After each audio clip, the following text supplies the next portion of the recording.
All right, we should be back now. We should be back. I am so sorry, guys. I genuinely do not know what the fuck's going on. But hey, like every single fucking day now, it is just miserable, man. It really is just miserable. The stream just dies, and then there's fuck all I can do about it. Still buffering. It shouldn't be buffering anymore. It should be like everyone should be back now.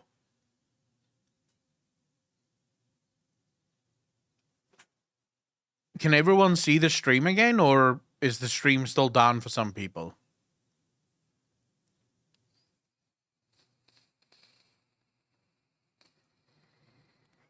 Stream is up.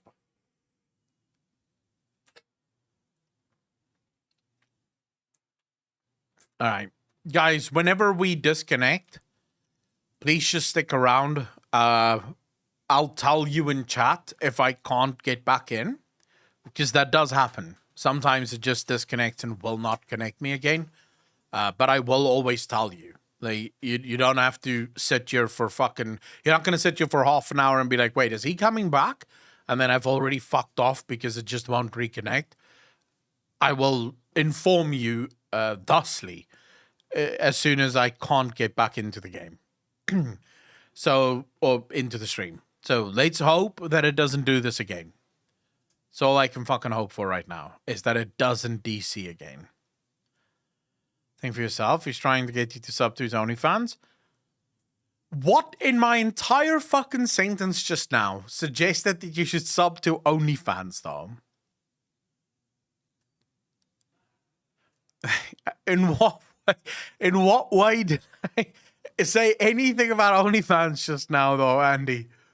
But the overall structure of the formula was perfect. 5 players per team just kind of worked for whatever reason, and increasing or decreasing that number made the experience way less fun. Riot would then go on to release League of Legends later that year as a 5 versus 5 experience and stayed away from making any other fundamental... Dude, I'm gonna be honest with you. I did not even know that you could buy League of Legends discs. Did you guys know that? Danish, how you doing, bro? First time I got League of Legends, I downloaded it. It was just a download. I didn't even know that this shit existed. Fuck me. I'm assuming that it's not the game that you're buying. You're probably buying some kind of skin or maybe like a gift card for a skin or something, because the game has always been free to play. Unless, of course, this was the collector's edition. And that is what they charged for, right? Speedy, how you doing? I played 2 rounds of LoL and was like, I don't like it. Not for me. Oh, League of Legends is so much fun, though. Changes to the game. The release of League marked the birth of this new genre that would eventually be dubbed the MOBA.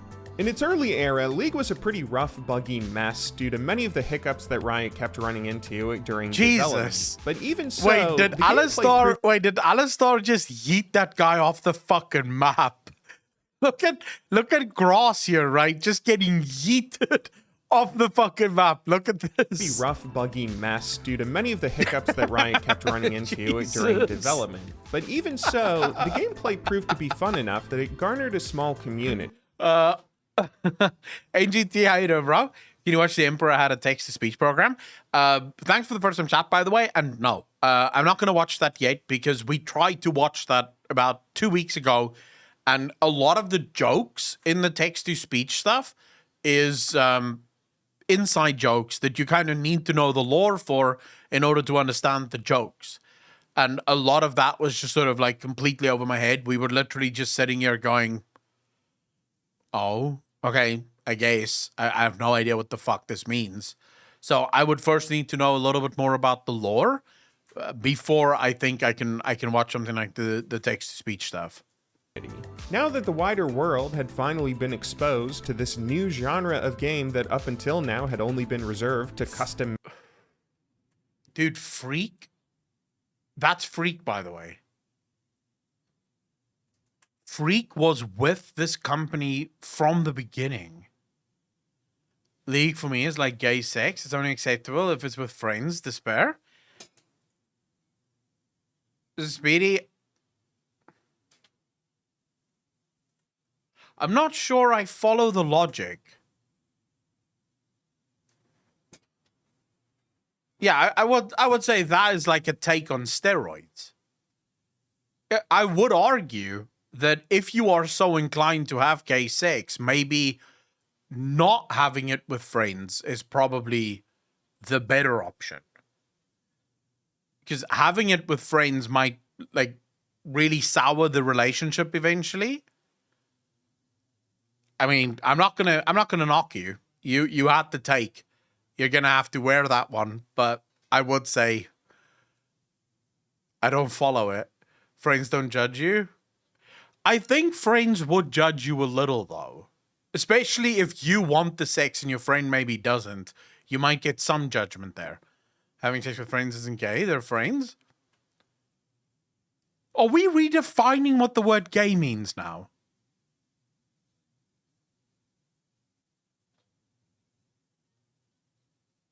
Because I'm pretty... Wait.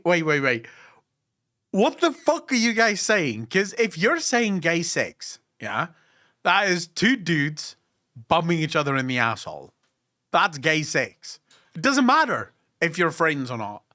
If you and your friend both have a dick and you decide to have sex, that would be gay. That's lesbian sex, Evan Raven. Let's not get our fucking streams crossed here, right? That is gay sex. It doesn't fucking matter if it's your friend. Oh, it's not gay if it's with your friends. Get fucked, bro. That's like saying it's not gay if the balls don't touch. Of course it's still gay. There's two sets of balls there. There should just be one if you want to have straight sex. If you want to have gay sex, great. But then two sets of balls would make it gay sex.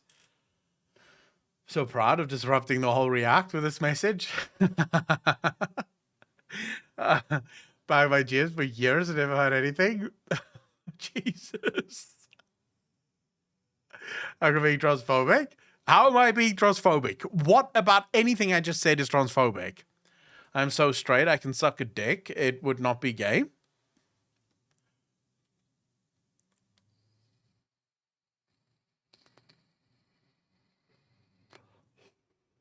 Nyara, you and I we're gonna have to have a discussion about what so straight means. Map making communities, they thought it was pretty fun too. Soon, League of Legends Book of began War, how you doing, snowballing brother? to becoming one of the most popular online games there were, as well as the biggest competitive esport on the planet, and other gaming companies took notice. A number of From the variables. titans of the gaming Jesus, industry to that is fucking not what I said, Cortex. That is not what I said. You can't go, well... Okay, so it was me and two of my friends. We had 3 sets of balls there. Wasn't gay. If you and both of your friends are male, that makes it gay. It might be little gay, but it's still gay, right? Being homophobic is gay in its core. Thinking about what other dudes do with their dicks. Dude, I would agree with that. If 1 isn't gay, but 2 is, then it follows that 3 is not gay. Your logic is flawed as fuck. Because if it's just 1... Well, actually, being just 1 could still be gay. Because if you're getting yourself off, but you're thinking about someone of the same sex, then that is pretty gay, bro. Even if it is just 1, that is still pretty gay. If you're thinking about someone of the opposite sex, that wouldn't be gay. Right? Little gay versus big gay. That is a thing. That is a thing, I think. So I would say, for example, if you are a guy and you're engaged in a devil's 3-way, that would be little gay. If you are a guy and you're in a threesome with 2 other guys, that would probably be big gay. Right? Yeah. I think little gay for Devil's Three-Way and big gay for just three-way with three guys. 1 equals not gay, 2 equals gay, therefore 3 not gay. Dude, I literally just explained why 1 could also be gay, though. Self-sex is sex with the same sex, so we are all gay? Oof. That logic, though. So what if you're banging a chick with a dick, but you're thinking about banging your bro? Well, in the one sense, you would not be gay, right? But then if you're thinking about your bro, little gay, though. Because the same would then apply. What if you're banging a chick with a vagina? Well, that doesn't make you gay. But if you're banging your girlfriend that has a vagina, but you're thinking about your friend that has a dick, little gay. Not big gay, because you are still banging a girl. But little gay, because whilst banging the girl, you are thinking, oof, I really wish that my bro was here instead. Little gay, I would say. I think you are gay. How could it be incest, though, Nixie? We are not related, are we? Is that even possible? I don't know if it's possible. Someone just fucking brought up. No, there wouldn't be a medium gay.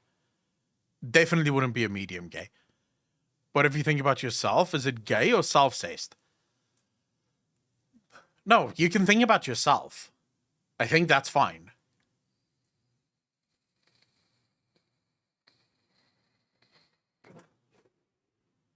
I don't think having sex with a trans girl is gay. So for me, that would be the same as just having sex with any girl. Yeah, I don't think that's gay. The reason I don't think that's gay is, and I realize there's some people that do think this, right? I realize there are people that think, no, if it's a trans girl, it's still gay because it used to be a guy. But here's what I would counter with. Is it then straight to have sex with a trans man? Say Buck Angel, for example. If anyone's ever seen Buck Angel, the dude is like a fucking dude.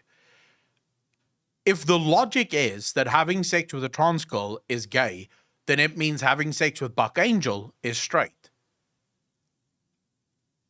If you are a straight guy, you would not be able to get it up for Buck Angel. Like, fuck that, would you? You wouldn't be able to. So by the logic itself would dictate there that one is gay and the other one isn't gay. Yeah, fucking Buck Angel would be gay. The dude is a dude, right? So no, I don't have a problem with that. I think if you fuck a girl that has a dick, that's still straight. But if you fuck a girl with a dick and you think about your bro, mega gay. No, little gay. Could be mega gay, though. How are you thinking about your friend? Buck equals auto gay? Dude, yeah, Buck Angel would be super gay, though. Fucking Buck Angel, is hella gay? Depends, though. If you're a girl and you're fucking Buck Angel, straight. The deep philosophical debate of mega gay. Mega gay would be a difficult one to grasp, though. Because what level of fucking would make you mega gay?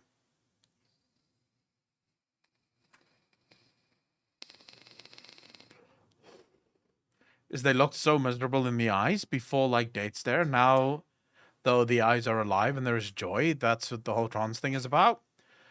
We have a lot of people in this community that is trans, and I love all of them because they're level-headed as fuck. I don't mind people for what they want to be. If it makes you happy, be fucking happy. Do not start fucking forcing other people into bullshit. That can get me a little bit pissy. Okay, now the real question. Are femboys gay? Yeah, probably. I would argue if you're a guy and you're dating a femboy, little gay probably. Not mega gay, because you do get femboys that basically look like girls, but I would say little gay. Borderline. Let's say that you're sort of on the fence, getting ready to dive into the fucking colored pool, right? Twinks would be gay, 100%. twinks would be gay. Because a twink is just like, I think twink is what, smooth shaven or some shit like that. Just semi-bisexual, as in straight with extra step. Is kissing the homies goodnight gay? Yes. I would argue yes. I were the guy that everyone was sure was gay, but nope. He just wanted a big, strong, like, muscle girl. Everyone is different, right? And everyone likes different things. My philosophy in life is very simple. As long as you don't fuck on my bed, I couldn't give two fucks who you fuck, right? And probably it has to be consenting adults, right? But outside of that, I couldn't care less. I have more important things in my life to worry about than whoever is fucking who. And for what purpose and reason. School Fanboy, oh my lord, this is some Slanesh stuff. Esculus, we have, I think, 2 or 3 fanboys in the community. One of which actually, like I think a year ago or so, people were sending pictures of themselves, and we were sort of rating people in the stream, and they sent, he sent a picture of himself, and I kid you not, I was convinced it's a girl. I was like, all right, guys, so Luna just sent a picture here. What do you guys think? And everyone in chat was also like, oh yeah, she's fucking cute. And then Luna was like, wait, I'm not a girl, I'm a guy. And it's like, what? In what fucking universe? Television shows to even Blizzard themselves, it didn't take long for everyone to start making their own MOBA game with their own characters and ideas for the genre. What is interesting though, is we are watching a video about how League of Legends conquered the world. How in the fuck did we end up on this conversation? Anyone in chat want to hit rewind and quickly check how the fuck this happened? We were watching a video about League of Legends, and somehow we're discussing gay sex. I do not understand. Oh yeah, it was Speedy Love. That's true. Yeah, Speedy, fuck you. How dare you? How dare you derail this wholesome Christian stream with your degenerate filth? MOBAs still had many characteristics that the outside world saw as flaws, like the hyper-competitive community and incredibly steep learning curve. So perhaps it's no surprise so many companies jumped on the bandwagon trying to fix the genre with the hopes of being rewarded with a massive payday. But what was a surprise was how many of them failed. The decade of the 2010s was filled with MOBA releases, but virtually none of them survived. Half of all releases don't even have live servers anymore, while the other half are supporting smaller communities than what they had at launch. League of Legends and Dota are basically the only 2 MOBA games that still see widespread popularity today. You can make any number of guesses for why nobody else succeeded in this space, but in my humble opinion... To be fair though, I would next year. I'm not even gonna fucking apologize for that. If you give me an option between Zeech, Nurgle, Korn, and Slanesh, I am 100% joining Slanesh because, okay, sure, Slanesh is a femboy and you're going to get a lot of sex. But with the other one, you're going to get your dick falling off because of some fucking plague, or you're going to get skull fucked by Korn over and over again because skulls for the skull throne and shit. Or everything's just continuously going to change and you're going to get wrecked. In all of those universes, sex at least seems like semi-fun. And I believe it's because this genre of game is kind of antithetical to traditional corporate game development. Normally, video games get made when a publisher hires a studio led by a director to create a title, all in a very controlled environment. This group is trying to make something that is obviously fun, but sometimes they're thinking about things beyond that. Publishers need to keep costs down while selling as many copies as possible to turn a profit, so development teams are often given strict timelines with low pay and rough working conditions. Similarly, many design decisions have to be made with things other than fun in mind. If you want to sell as many copies as possible, after all, being fun isn't the only thing that matters. You need a game that's also easy to learn, appealing to general audiences, enjoyable by all ages, and packaged with a friendly face. So I would argue there's a couple of mistakes he makes here that I'm not entirely on board with. So for one, it's not true that if you want to sell a lot of copies, the game has to be as easy as possible. Elden Ring proved that by being one of the top selling games of all time. And that's not an easy to learn game. It's a pretty difficult game. I think the bigger issue is that this is what publishers believe to be the right way to make video games.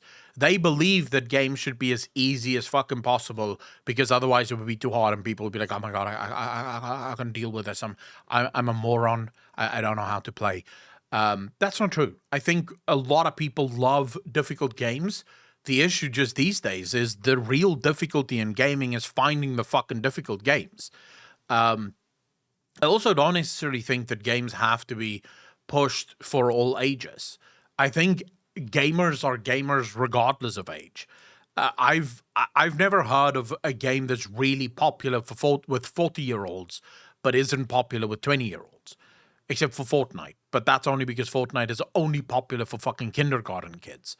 Outside of that, no one wants to play it. So I think a lot of this just boils down to you have a gaming industry that is run by publishers where the marketing team, so the teams that basically come up with what makes games sell, don't play games themselves. They have no idea what gamers actually want. This is why so many games... I don't know if you guys have seen Ubisoft. Ubisoft just... their new game, Skull and Bones. It's miserable. It's horrible. Like, when they announced or when they finally showed us what Skull and Bones is going to look like, I remember watching the trailer and thinking, who did they make this for? Like, who is this game supposed to appeal to? Like, what cunt at Ubisoft said, you know what, guys, we have to make a pirate game, but we're going to make it like this. This is the pirate game that is going to sell. That's the problem. It is all run by marketing people that have no idea about games. They don't play games themselves. They're just in it for the money. And they do all of these studies and they go, oh my God, this is the games that people want to play. That's why when Elden Ring first came out, you had all of those developers at AAA studios criticizing the fucking game.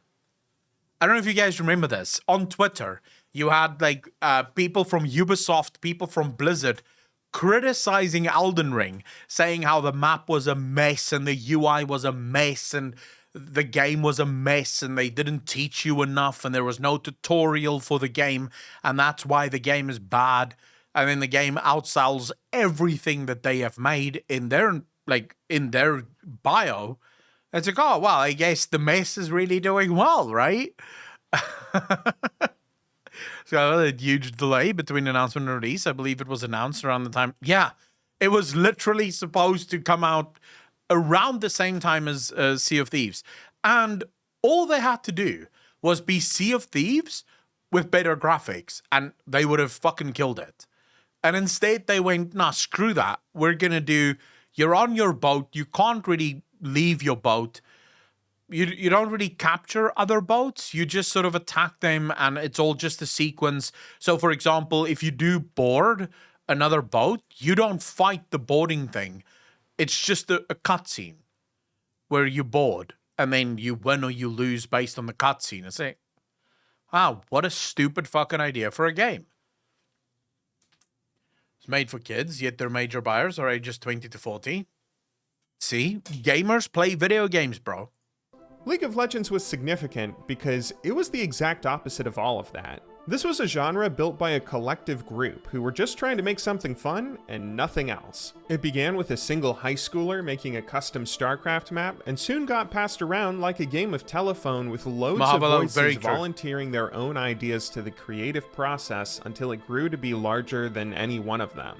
Nobody was thinking about profit or deadlines. Nobody was worried if the game would be easy to learn or had a friendly community or whether it would even be finished. And yet it's making money. It was just a group of hyper-competitive elitist nerds trying to make something that would be fun for themselves and they accidentally ended up creating the greatest competitive video game format of all time. At a certain point, I don't think anyone could even tell you what made the game they came up with work so well. Why the 5 players per team? Why the 3 lanes? Why play all of this on a single unsymmetrical map? Later MOBA games, including League itself, would try adding new game modes and maps to give a fresh experience for veteran players. When League was released in 2009, in addition to Summoner's Rift, it also shipped with a 3v3 2-lane map called Twisted Tree Line. Early promotional material for the game marketed... I'll be honest though, I did enjoy the twisting tree line, and I still like in League of Legends ARAM, which is all random, all mid, right? I still like ARAM. The 3v3 map was really fun. It wasn't competitive, but it was really fun. The reason it worked, and I'm a firm believer that this is the only thing that works. It works in content creation, whether you're a YouTuber or a Twitch streamer or whatever you are. This is the only thing that works. Find something that you love doing, and then just do that. And then hope that you find other people that love what you do as much as you love doing it. This is one of the reasons I've changed my entire stream thing from trying to chase the meta to just doing whatever the fuck I want to do. Did I lose viewers? Yes, of course I lost viewers. Because chasing the meta does bring you some viewers. And at some point we had well over 300 viewers. But it's not something that I wanted to keep doing. I didn't like doing that. So I said, fuck it. I'll do what I want to do. And hopefully I'll find a bunch of degenerate fucks that wants to do it too. It might not bring in the millions. But it will continuously bring in money. It will continuously bring growth. That is the secret behind game design, in my opinion. You find a game that you love, a game that you want to play. And it's true for all of them. Warcraft. Blizzard made Warcraft because it was a game that they themselves wanted to play. StarCraft. Blizzard made StarCraft because they wanted to play. They were fans of Warhammer.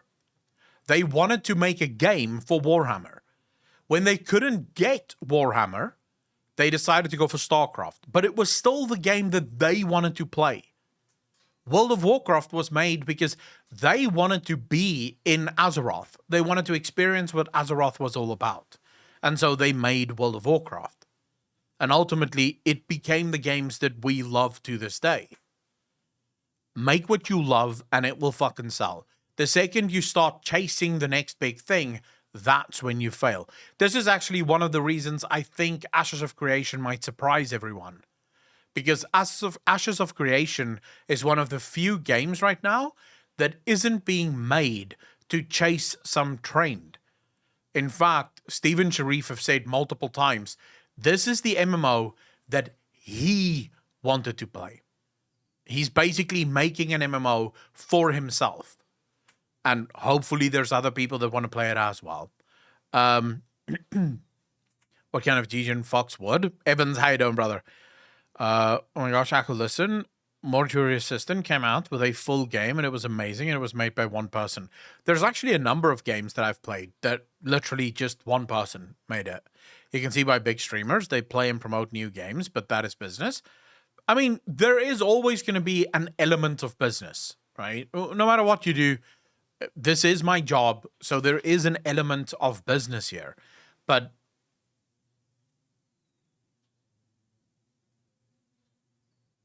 a month ago, the React meta was Andrew Tate. It's probably still the React meta. About 3 months ago, the React meta was Amber Heard. I purposefully didn't want to join the Amber Heard Johnny Depp trial because I had no interest in it. Eventually, I was like, okay, fuck, I'll watch it because people kept saying, dude, we have to watch that. You have to watch that. You have to react to it. I hated it, so I only did it like 2 times. The Andrew Tate meta, couldn't give 2 fucks. I don't even know who the fucking guy is, so I don't really care. I'm not going to watch it. Even though that is the React meta right now. That's where the views lie. That's not what I'm interested in. I'll watch my fucking Warhammer stuff. I'll watch my gaming stuff because that's the stuff that I care about. If other people want to watch Andrew Tate, I'm sure there's a million streamers out there that is currently fucking watching Andrew Tate bullshit. Go watch them. I'll be here watching my gaming stuff and nerding out about new games and crap. And Warhammer. I'll watch a lot of Warhammer stuff. League is something worth playing specifically because you could play more than one map. Later still, one of the earliest major new projects Riot took on was the creation of a territory-style game mode on another new map I'm happy called to hear that, Dominion, played on the Crystal Scar. When Dominion both of was these also maps were fun, released, actually. they garnered a relatively positive response from fans who thought they were a fast and fun change from the regular 5v5 mode. But after a few years, both of these maps proved to be so unpopular that they were removed from the game entirely. Were in they fact, the unpopular, only though? game mode in League today, other than 5 vs 5 Summoners Rift matches that still finds some popularity, is All Random All Mid, another community-created game mode that fans built for themselves through League custom games. Yep. What makes the MOBA genre so interesting is how a community created a game that was so fun it proved to look be at the more fucking enjoyable than graphics here. anything every mega corporation Jesus. could put together. In fact, traditional institutions didn't even understand the genre themselves. In the early 2010s, the original Dota developers who didn't go on to work at Riot ended up getting hired by Valve to create a standalone Dota project that would eventually become Dota 2. As the game was being rolled out, Valve filed a trademark for the word Dota, which is a standard legal procedure for any other video game genre, but Sasha, it how you immediately doing? created a Have you watched videos Real Surgeon explaining Space Marines medical upgrades? No, I have not watched it.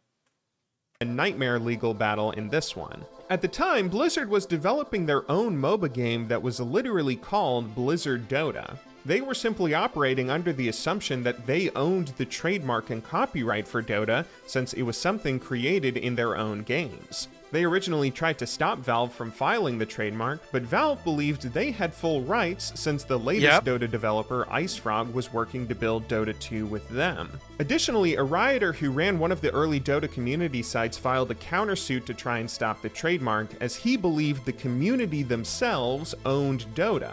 He thought they should own the rights to the game, so Valve couldn't shut down the original mod if they wanted. Dude, this was before people even understood trademark law. Like, everyone's just like, dude, I thought of that word first. It's my word, clearly. Fuck. Right? It's my word. I thought of it. To in an attempt to funnel old fans into their own release. Eventually, Valve seemed to agree to give up non-commercial use of the word Dota, ensuring the original mod's survival in exchange for the commercial rights to promote and sell their own product. But the fact that lawsuits were even filed and this ended up in a court shows But what just happened? how What happened to Blizzard's MOBA? You made this? I made this. Because this was before Years of the Storm came out. Long before Years of the Storm. Blizzard was working actively on their own Dota. What happened to that game? Did it just die? I mean, to be fair, I don't know much about trademark law. I do know copyright law is completely fucking broken. That I know for a fact. They can't remake Dota. Well, at the time, they probably could have. Scrapped or turned into euros. Bliss spit on IceFrog, so Valve got him. Dude, Blizzard made so many small mistakes. They could have owned one of the largest MOBA games in history.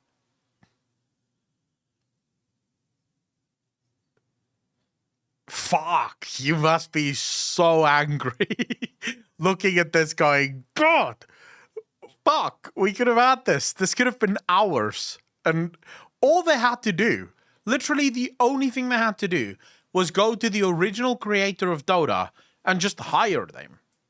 Just hire them to make the game official. Who do you main as one league? In League of Legends, I don't really have a main anymore because I don't really play anymore. I watch more than I play these days, but I used to main Volibear and Nasa's jungle. Used to. Way back in the day. Strange the circumstances were around this genre's creation. It's really unlike anything else out there. Riot has since reflected on this history and coined a phrase for it: black licorice culture. See, red licorice is something everyone likes. Nobody turns down a Twizzler. But the fact that it's so ubiquitous... I don't like red licorice. I don't like any licorice. What are you talking about? kind of makes red licorice feel not all that special. Black licorice, by comparison, might only be enjoyed by a fraction of people, but the people who do like black licorice really like it. League of Legends was something that was built to only appeal to a small group of people, but they loved it so much they couldn't help but force everyone else to give it a try. And of all the players who've picked up League over the years, there's one person that I believe represents this game better than any other. Dude, what the fuck? Dude, what the fuck? Like, how do you end a video like that? There's one person. What the? I do not comment often.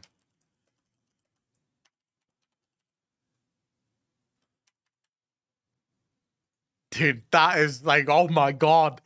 I really want to know what the fuck he says now. Jesus.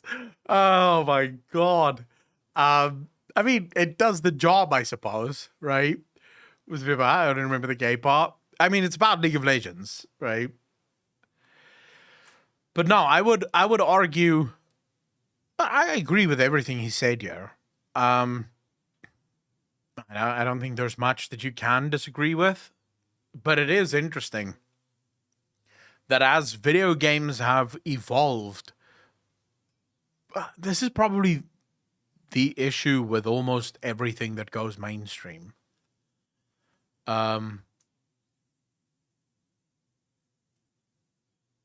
Things start off as really cool when there are sort of fringe cases, right? And in the fringe case, it becomes this sort of following, it becomes this cult classic. It's really awesome. And then as soon as it goes mainstream, it's almost as if it becomes watered down. Jenna, how you doing? Thanks for the prime sub. Really appreciate that. 5 months in a row. Thank you, thank you, thank you. It just becomes boring. And that's what gaming is these days.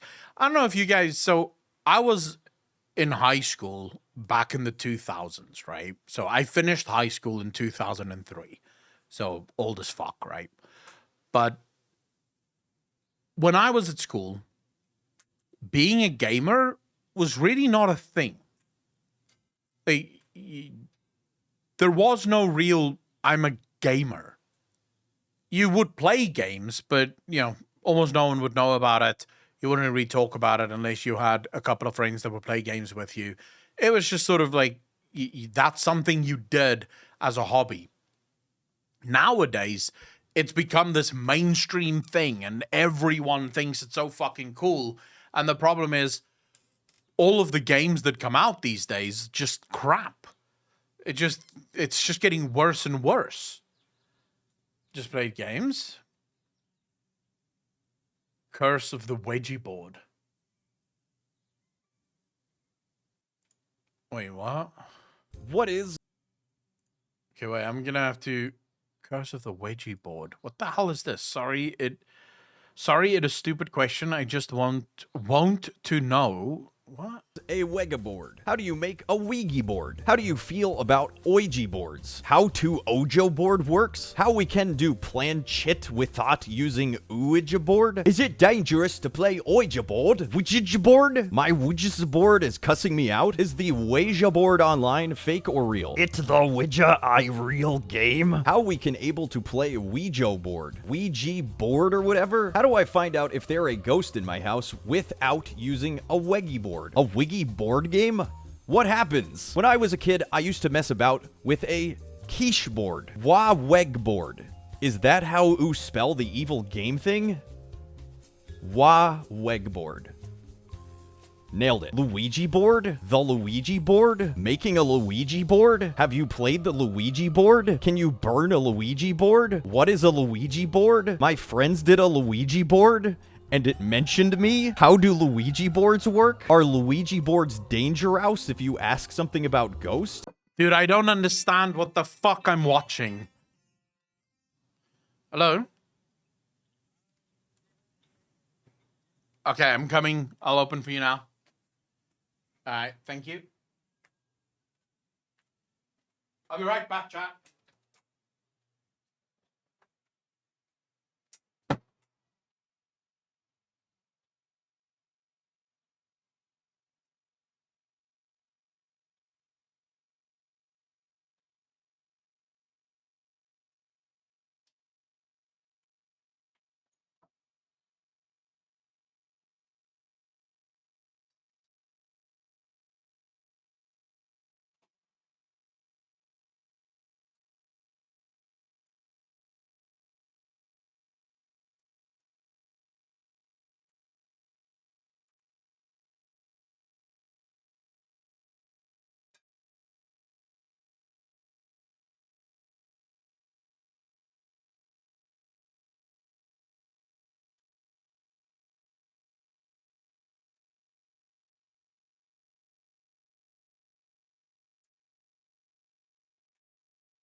All right, chat.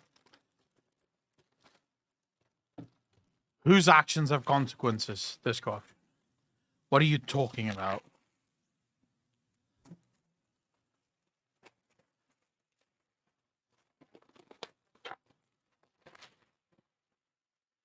Why would you want Azurite power back? That makes no sense. Finally. New vape juice, bro.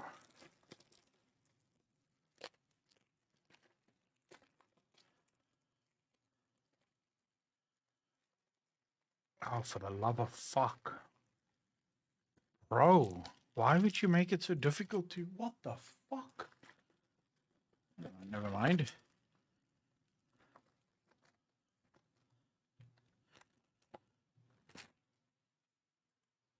Sorry, chat. Yeah, they literally just delivered this, so... It's been 3 months since I've had my favorite fucking vape juice. So, very happy about this. This video is just him making fun of people spelling in funny ways. I'm still a little confused though, but, you know, is this site just written in Newspeak? I don't think it's written in shit. I think it's people that just don't fucking understand how to write. Like, look at this guy, because he writes dangerous if you ask something about Ghost. I've seen TV shows, Wheat, they ask if there are friendly spirits, and the board says no. Then their houses get haunted. What's up with the Luigi board game? Is it creepy or what? Is it possible to die for playing this game? Oh. Help, Quidja! Do Quidja boards actually works? Ouija. Quidja board experiences? Help pulls. Ouija board. Wega board. Help pulls? Pulls help. Quidja board. Wega board. Pulls help? Help pulls. Quidja. How do you write it like you write it wrong, and then in brackets you explain but also wrong? like you thought to yourself, okay, I don't know how to write Ouija board.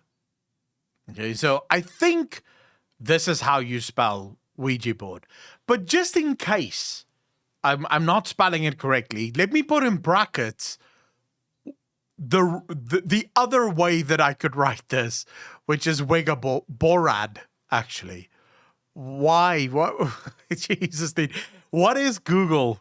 Like, you could literally Google this and it will give you the spelling. Board. Wega Borad. Help pulls. How to use Wedgie board, and is it real? Do Wedgie board really work? And if so, what happened? Where do I obtain Wedgie board? Oh my god. a Wedgie board? Do I have to make my own Wedgie, or can I buy one from a witch or vegan? Wait, what? From a witch or vegan?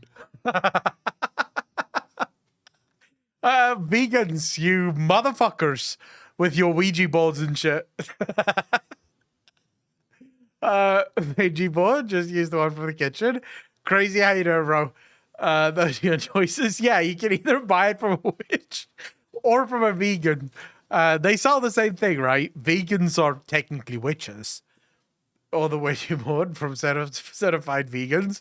Yeah, I would also go to a vegan for my Ouija board. Smog Necron, how you doing, bro? Thanks for the first time chat. Really appreciate that. Welcome to the channel. Thank you, thank you, thank you. What is this? League of Legends is a fucker's. All right, wait. This is gonna be. What is this? What's wrong with League of Legends? League of Legends is a fucker's game. It's bad. Objectively bad. If you think otherwise, then you are an unintelligent bastard fool. But I know what you're thinking. Hey, Darkmane, if League bad, then why so many people play? Guys, so many people play because so many people are wrong. The only reason League of Legends has 67 million players each month is because Riot Games keeps releasing skins to jack off to. A genius strategy, mind you! Outside of that, League of Legends is an objectively bad game, and in this video essay, I will explain exactly why it's bad. bad. Exactly what's wrong with League of Legends. Okay, So if let's any hear of y'all out this. there work Swanky, for how Riot you doing? Games, take note, sweetie, because this is some quality advice I'm about to lay down, alright? And your game, well, it's dying, alright? It's a dying game, let's be honest. It's not even the most played video game in the world anymore, alright? I mean, thanks to Fortnite, League of Legends is now only the second most played video game in the world. What a fucking embarrassment. Dead game, idiots. Go to hell. Oh my god, of course. However, Riot, do not fear, for I am a man on the internet with no game design experience. Therefore, I am far more qualified to fix your game than you, so just listen up. Now, before I start, I know what you're thinking. Hey, Darkman, instead of complaining about the game, couldn't you simply stop playing League of Legends and move on to a different game that you enjoy more? No! I'm enjoying my anger. Also, I've spent over $3,000 on this game buying skins to jack off to. The sunk cost is far too much, so I'm locked in. I cannot leave, and I never will. Dear God. Anywho, let's move. I hate when people say this. Dude, stop fucking shitting on WoW. Just leave and go play something else. I don't want to. Shitting on WoW is how I enjoy WoW. If I wasn't shitting on WoW, I'd feel like my life is empty. So, fuck all those people. I so feel what this guy's putting down, bro. People probably molding in the comments of that video. It's a way of life. You have to... So, we all know that there is a sort of inexplicable love affair that you have with just unadulterated hate. That you can't put into words, but it is fun to get together and just hate on something that you love. For no other reason than you can, first and foremost, and it is shit. Like, let's be honest. It's not like you're making shit up when you say World of Warcraft is shit. It is shit, but part of what makes World of Warcraft fun is the fact that you get to say that it's shit over and over again in various different ways. Move on to problem number 1.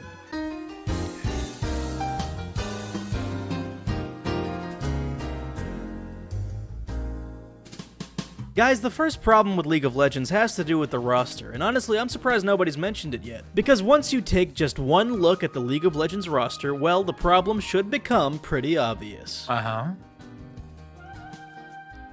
Guys, there's way too many characters. How do you expect a man to remember all these characters, Riot? According to science, the human brain can only remember up to 3 things.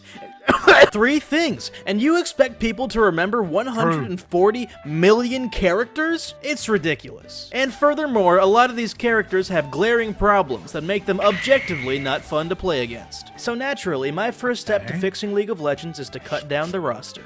Now, the question remains, who stays and who goes? Uh-huh.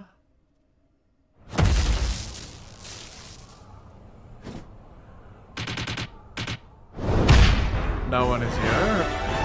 Wait, We're gonna remove all the bad champions in League of Legends. Once we do this, League will become an objectively better game. First, we're removing assassins. I don't like being killed so fast. Let me survive, goddammit. Then we're removing tanks. I don't like taking so long to kill someone. Let me kill them faster, goddammit. After that, we're gonna remove support so those assholes can stop complaining about how underappreciated they are. Then we're removing all the animal champions. I'm not an animal. I'm a man. Why would I want to play as an animal? Let me play as a man. Next, we're removing all the children champions. This game is rated T for teen, not B for baby. Get out of here. And no, you can't use that excuse. You're still going to jail. We're removing champions who use guns because it's too much violence. Champions who use swords because it's too much violence. Champions who use axes because it's too much violence. Champions who play music because it's too much violence. Champions who are related to birds. Fuck birds. Champions who are really short. Fuck out of here, man. Those fucking short pieces of shit. Champions whose names start with the letter V. It's a bad letter. Champions who use spears because the earth is flat, not a spear. Champions whose names are Bran, Diana, Ezreal, Alawi, Aurelia. Champions who have snares. Champions with multiple forms. Kaisa because she's really fucking good. Ivern because he really fucking sucks. Fiddlesticks because he's too scary. Udyr because he's too hairy. Yorick because he likes to bury. And Jax because he can carry a game with a very big damage, and you better lose yourself in the music the moment you own it. You better never let it go. You only get one shot. Now Lee Sin.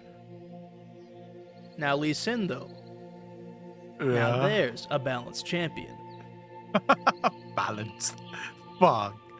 Oh my god.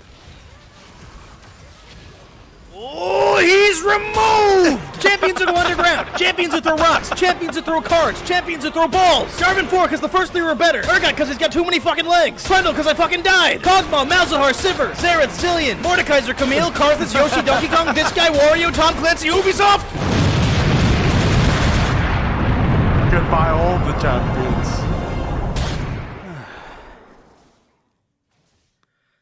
And so, we've removed all the bad characters from this game. You have 2 champions Not left. many remain. However, Ash they do remain. and Aurelian nonetheless. Sol.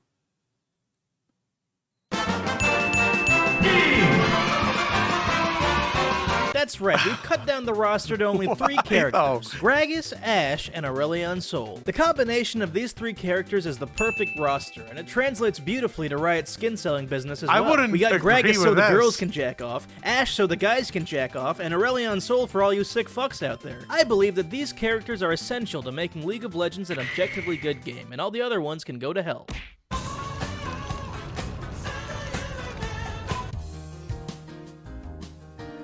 Problem number 2. Okay, let's hear it. So now that we've stripped this game of all its bad and unnecessary characters, it's time to look at the map that the remaining characters will be on. Now this map, it's good, but it's not spectacular, you know, it could use some improvements. Now I like what they've done with the green stuff on the ground here. I believe it's called grass. It's pretty good, however, it's not very easy to relate to because, you know, grass isn't real. However, you know what is real? Buildings. So I say that we slap a giant building in the middle of the map, you know, like maybe like a castle of some sort, you know what I mean? Everybody likes castles. This is gonna objectively improve the game by 1,000,000%. Now moving on to problem number 3, the players. Now in my experience, the worst part of League of Legends is the people you play with online. I mean, some of these people really fucking suck. So in order to improve this game, I've decided to remove all the people entirely. Now there's only 1 people, you. It's a single player game now, which brings me to problem number 4, the story, because you know, every single player game needs a good story. And for this game, I thought that maybe a cool plot would be, I don't know, maybe Aurelion Sol, the dragon character, kidnaps Ashe, the princess character, and then Gragas has to go into the castle and save her, you know? Not shirtless though, that's obscene. We gotta cover this guy up, maybe with some overalls and a hat, I guess, I don't know. And then when he goes into the castle, maybe he can like go into these rooms that have these paintings that he can jump into, and whenever he jumps, maybe he He's goes... basically making Mario. I don't know, What just riffing, you know? And after that, we just add some funky jazz music in the background, and bada-bop-boom-pow, guys! We've done it! Now we've got ourselves an objectively good game. Let's just turn League of Legends into Mario and be done with it. Prison Melina, how you doing? Game based on my opinion. After all these changes I proposed, League of Legends is now a game that I like, and that's really all that matters to me. So, in conclusion, Riot Games, you're welcome, alright? I mean, now you know what you have to do, you know? So yeah, I expect these changes to be made by Monday, shouldn't be too hard, and I'll be eagerly looking forward to playing the new and improved League of Legends. Thank you all for listening. Join me next week when I show Blizzard how to objectively improve Overwatch by turning all the characters into 16-bit pastel-colored animals that run really fast, and they collect these rings that... Yep. It was a cool video. I'm not gonna lie. It was a cool video. To be fair though, I actually think that turning Overwatch into Sonic the Hedgehog would be an obvious improvement. I don't agree that League of Legends is a bad game, but when it comes to Overwatch, like, I could actually get on board with that idea. Because at this point, I think anything is more fun than whatever the fuck Overwatch is at the moment. But this was funny as shit. I really enjoyed this. Thanks. I do actually have some videos that I wanted to watch in the watch later thing. I watch into a dating sim. It's not like someone didn't already make spicy scenes. Is there any game online that isn't technically a fucking dating sim already?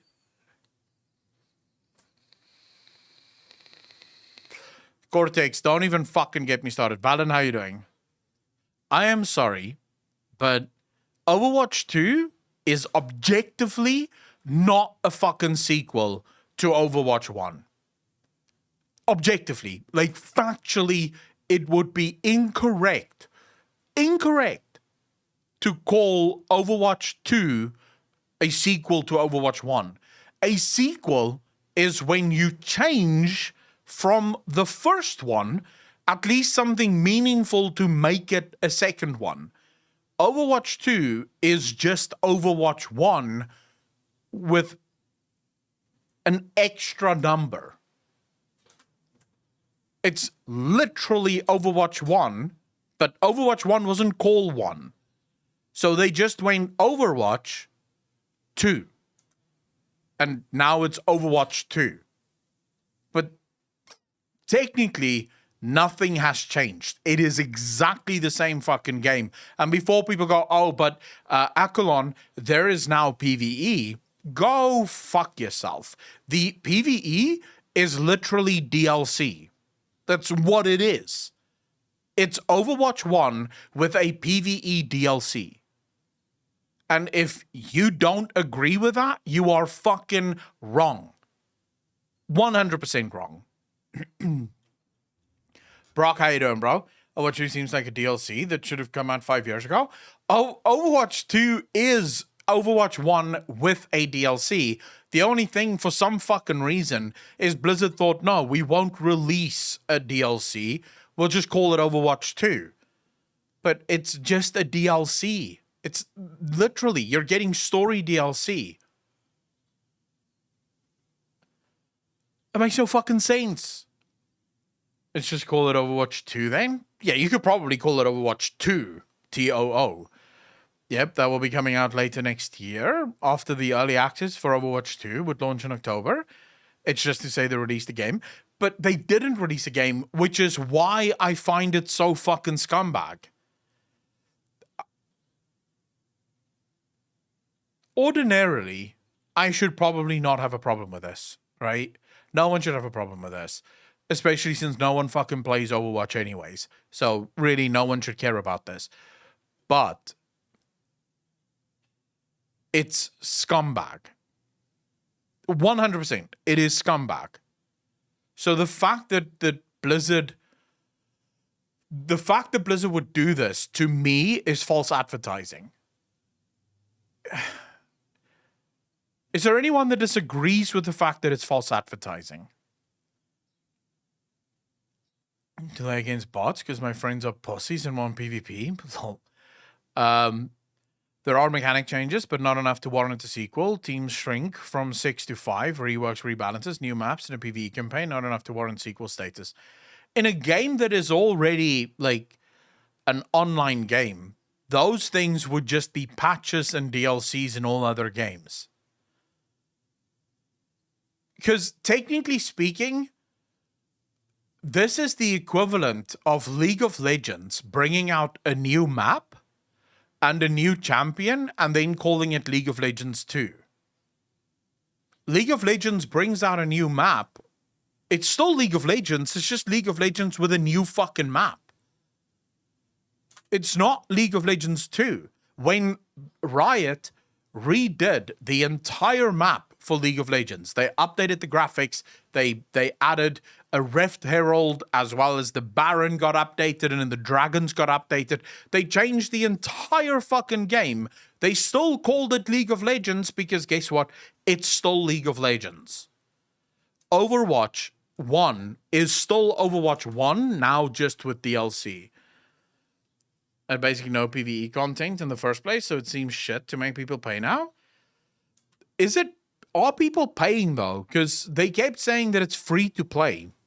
Is Overwatch actually going to be priced?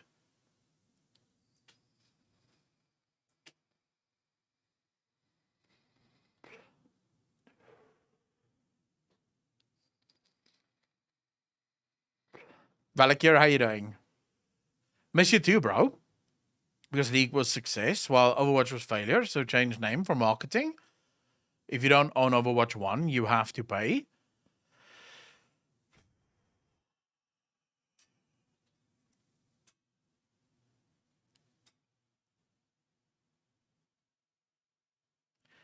Dude, I'm sorry, but anyone that is still defending Blizzard at this point is just dishonest.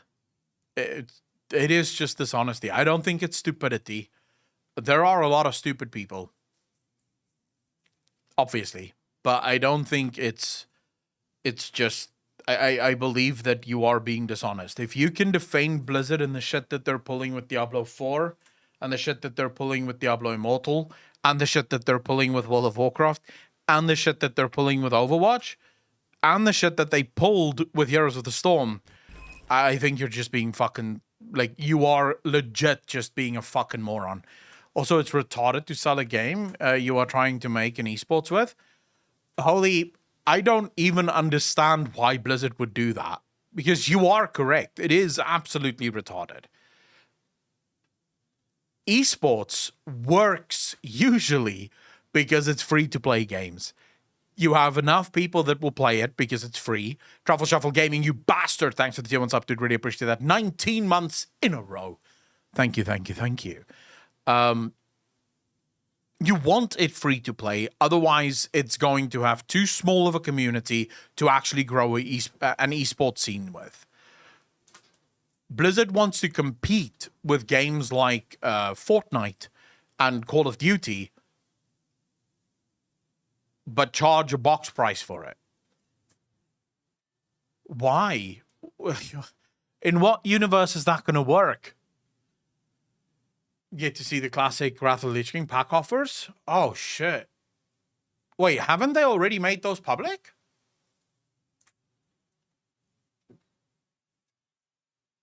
I think I have been. I think I've seen it, actually.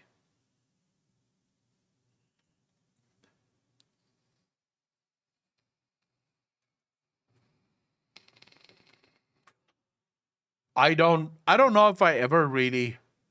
I played Overwatch at the start, and I did enjoy it for like a week, but it really wasn't my thing. I could never really get into it. Players have people create add-ons for them in dungeons because they get away with it since they pay for the game. Blizzard's always a step behind on trends. They were last to get into the MOBA trend of the 2010s, and now in the world of Apex and Fortnite, they're sticking to Overwatch's Team Fortress format. Overwatch 2 would actually legitimately be good as a battle royale. Like, no lie, no joke, no kappa. Overwatch 2 would actually legitimately be fun as a battle royale. Why isn't it battle royale though? That's anyone's fucking guess. It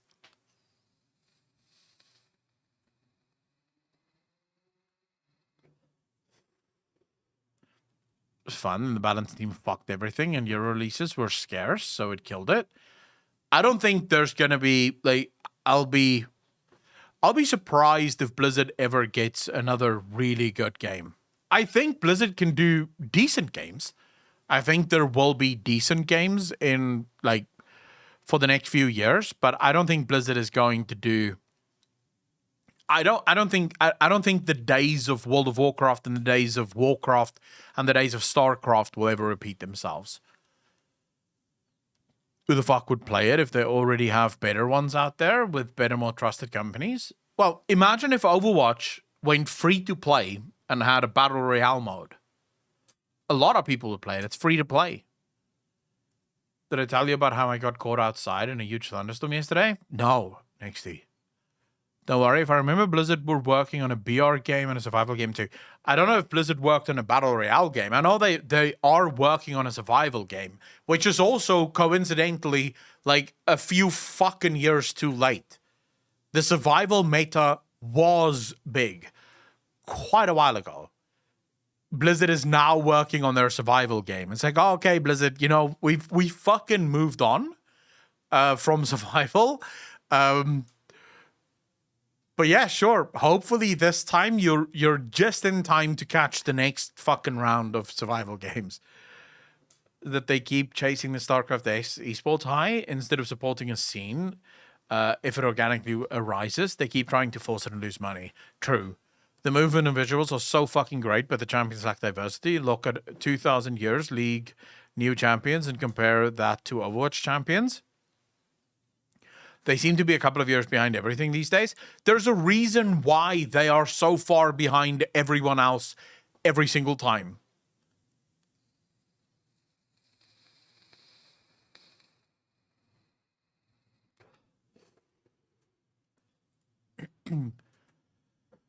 So, yes, World of Warcraft, or Blizzard rather, constantly find themselves one or two steps behind everyone else, right?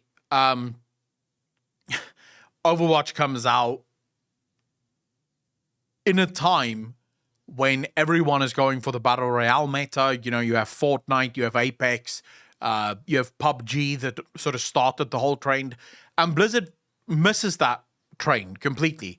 Then they go for Overwatch 2, which gives them another opportunity. Well, Overwatch 2, but it gives them another opportunity to once again go in that direction. And instead, they go, no, you know what? We think that a game, Team Fortress is how fucking old now, right? We think that meta is going to be big. So we'll just continue down that meta because why not? It's clearly the best meta for it. Okay, so never mind. That's what Blizzard wants to do. I guess more power to them. I guess they're trying to somehow compete with Valorant, even though Overwatch have never really been able to compete with Valorant and the CSGO scene because it's not the same fucking game. But never mind, they missed that trend entirely. Blizzard is now currently working on a survival game, like at least 3 years too late to catch the fucking survival meta. World of Warcraft consistently steps behind every other MMO. They still don't have a housing system in World of Warcraft. Now, why is this? Why is it that Blizzard is just always about fucking a decade behind the gaming industry? Simple. We spoke about this earlier. The people that make the decisions on what games to make at Blizzard aren't gamers themselves. These people have never even installed a fucking game in their life. They use tablets and mobile phones. They don't have PCs. They don't play games themselves. What they do is market research. So whenever games come out, they research the market and go, oh my God, this game is really good. We should make a game like this. And then, of course, they say, all right, guys, you know what? We should start making a survival game. I was like, dude, you should have started making a survival game fucking years ago. By the time your survival game is ready, no one's going to fucking play it anymore because the market would have moved on by now. Now, I'm not suggesting that there's never going to be another survival meta. Survival games are always going to be cool because people like survival games. But the rush of survival games is kind of died down now. It's going to take a few years at least before that meta picks back up. Battle Royale is all the fucking rage now. The MMO industry, don't even get me started. It's because the people that make the decisions at Blizzard are the marketing department. These are the people that make the decisions for what games need to be worked on. Sorry, boy, thanks for the follow, dude. Really appreciate that. And they don't play games. They have no idea what a game even fucking is. If you went up to them and went copper, they would look at you as if you had a fucking stroke. They would not know what you're talking about. They don't watch Twitch. They have no idea what the online communities are like. They have no idea what a fucking game is. These are probably the people that still wear flip-flops with socks and think it's cool, right? So I would be surprised if Blizzard got a game right, it would be by accident. It would be wholly by accident. Oh my God, a celebrity said my name. I'm star shocked. So I'm definitely not a fucking celebrity. You need to get a Luigi board for those curtains, man. What's wrong with the curtains? It's just wind. I can't believe you're a sock hater. Unbelievable. I'm not a sock hater. I'm just against people who wear... it's a very specific flip-flop. You know the flip-flop that goes in between your big toe and your little toes? Those with socks, it's inexcusable. If you have normal flip-flops, like the one that goes across your foot like that, it's probably fine, right? It's kind of like a shoe, it's not a problem. But if your flip-flop goes in between your toes and you still wear socks, go fuck yourself. And I'm sorry, but anyone that shits on Crocs can go fuck themselves. A Croc is the most comfortable shoe you can wear ever.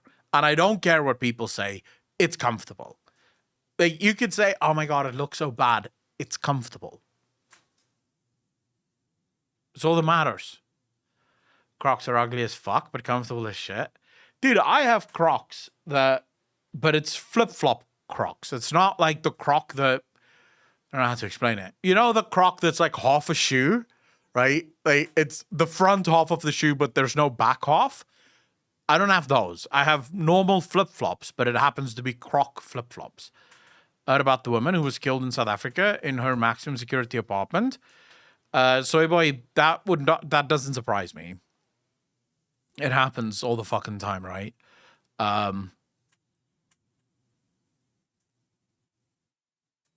Wearing Crocs right now, though use them to chill around the house.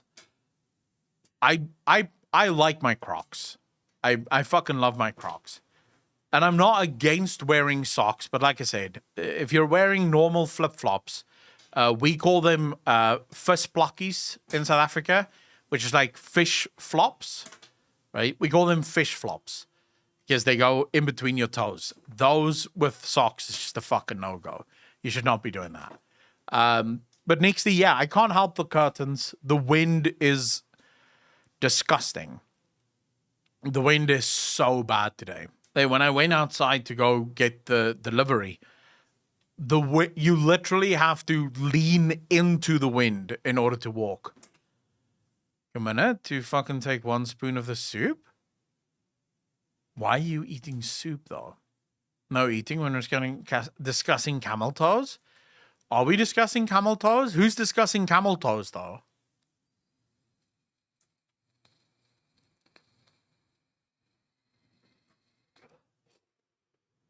Oh, shit. What did Matt do? Poor Mad. Mad pissed off Andy. Shit. Feels bad, man. Yeah, these mods, bro, they're on a power trip. Don't know what to tell you. I said that was the flip-flop socks looks like.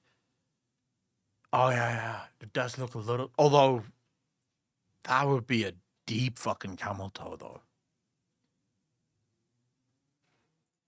I mean, the mods are a bit fascistic, but, you know, it's their right. The police blamed her boyfriend. He was found not guilty. Then he sued one, but the government refused to pay. I don't think anyone has ever successfully sued the South African government, to be honest. So, yes, that makes sense. Because soup is disgusting. Oh, I'm going to have some meat juice for lunch. Why not just have the fucking meat? I'm sorry. I do not approve of fucking soup.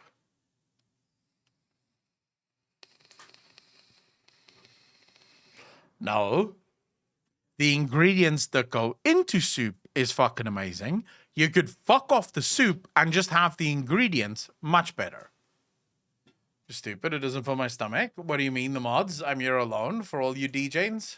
Yeah, we love you, bro. No soup at all, specific soups. No soup at all. I hate soup. I do not understand the concept of soup. Like, why would I have the juice of something if I could just have the fucking something? Broth is made from animal bones. But when you've made good meat, you save the stuff from the meat to make the soup the next day? Why? No, just half the fucking meat, bro. I don't like soup. The only soup that I will eat, or the only time I will eat soup is with bread. I don't eat bread anymore, so that means I don't eat soup anymore. Because I would take the bread and then dip it into the soup, sure. But soup, just like that, the fuck's the point? Not even French onion? No. Dude, what's the point? It's, okay, it's like when people go to a restaurant, they go to like an Italian restaurant and they order pasta instead of pizza. It's like, why? You could have a pizza, but you're ordering like the pizza's fucking more broke cousin. It's like, dude, just have the fucking pizza. Screw the... Like, pasta is just pizza that wasn't cool. I don't understand that. I fucking hate when people do that. You go to a restaurant and they go, oh my God, look at all these pizzas. I'll have the pasta, please. Get fucked. Get yourself a proper pizza. Pizza is better pasta. Because it's basically pasta, just better. Then it'd be just garbage. Their pasta is god tier. Go fuck yourself. Is it garbage? But pizza is just an open sandwich. Why not eat the separate ingredients instead? Because it's not an open sandwich. I don't know about you, but I don't make sandwiches with fucking tomato sauce. Some shit takes, bro. It's like bordering heresy. No, you guys just don't know what the fuck's good. There's a lack of quality in this chat at the minute.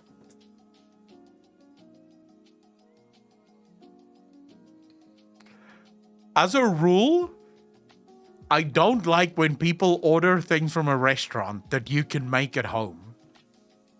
I hate that. It's like you're going to a restaurant and like you don't have a pizza oven at home, right? You don't have a pizza oven.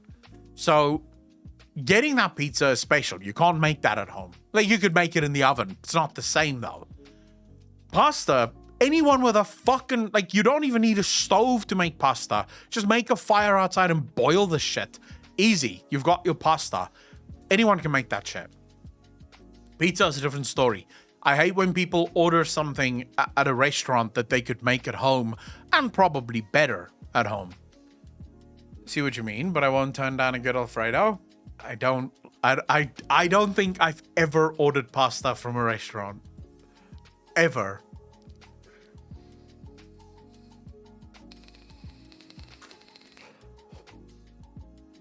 How do I sign up for a mod position? Nixty, just ask in Discord. Message Apocalypse and tell him that you want to apply for a Twitch mod. And then the mods will talk amongst themselves and we'll have a meeting to discuss. I made pizza at home multiple times, to be fair. Oh, with your pizza oven, right? The one that stands in your kitchen where you have to make a fire inside of it and it looks like a little fucking Eskimo igloo. Get fucked. Did you fuck? You made it in an oven. It's not the same thing. Pair of socks, then spill some soup. Only then will you become a mod. I love Italian cuisine in total anyways, regardless. Pasta, pizza, risotto, and so on. I've never had risotto. Never. Not once. I don't even really know what it is, if I'm honest with you. I know it's rice with some other shit, but I don't exactly know what it is. My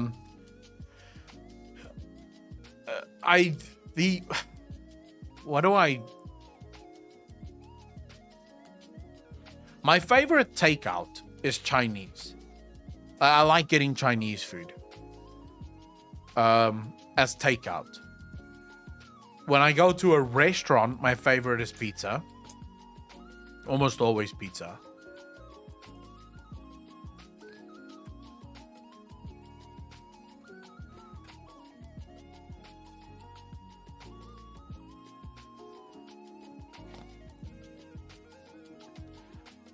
Wait, I'm 1,000 pounds overweight, have pimples, and I wear sweatpants occasionally. I'm mod qualified. Yep, that works. It's rice deglazed with wine, then cooked in a stock. Okay. I could fucking make that. Because pizza is objectively the best food. That I agree with. Oh, objectively the best food, I don't know about that, though. Pizza is good. But objectively the best, I would say it depends on the day. What style of pizza is my favorite? Pepperoni, double cheese, thin crust. Not thick crust. I don't like thick crust. Or at least in South Africa, they call it deep pan pizzas. I don't like that. It's too much bread. Thin crust with double cheese, pepperoni, maybe some pineapple every once in a while. I'll do a bit of pineapple with my pepperoni. Although recently I had a pizza, like my first pizza of the year I had in June with my brother's birthday. And they brought me a pepperoni pizza with mushrooms and jalapeno. Bro, that was fucking brilliant. So I think that's my new favorite, actually. Although it could also just be that I haven't had pizza for so long that was just really good. Slow cooked with medium grain size rice, either bianco or with in tomato sauce. Pineapple is okay on a ham pizza. Why put pineapple on pizza when you can eat just the pineapple? Because having it on pizza means you're having it on pizza. Black olives are really good as well. I don't mind that at all. The only thing I'm sad about where I live right now is we have 4 Chinese takeaways literally within walking distance from me, and no Thai places, and sadder than that, no Japanese places, which is actually my favorite Asian food, is Japanese takeout. But there's none. There's only fucking Chinese takeout, which isn't bad. It's fine, but it's no Japanese. I've never had Korean cuisine, and I don't think there's any Korean restaurants that I know of in South Africa. At least not that I've ever seen.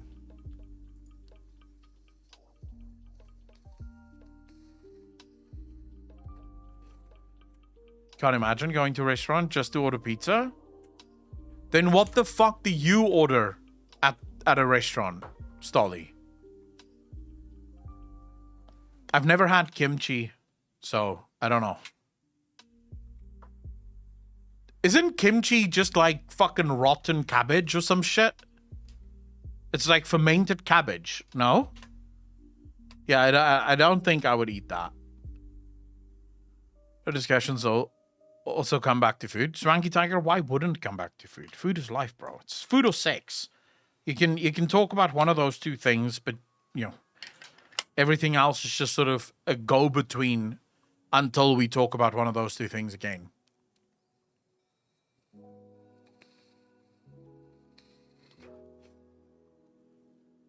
I won't say that I don't like fermented foods, but what else is fermented? Like outside of fucking kimchi, what other foods are popularly fermented? I'm not sure. I don't think I eat a lot of fermented foods though.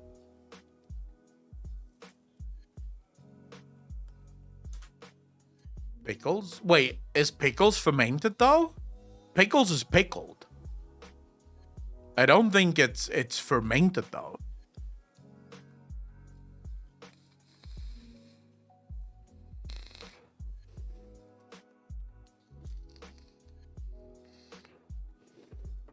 No, there has to be a difference between fermented and pickled.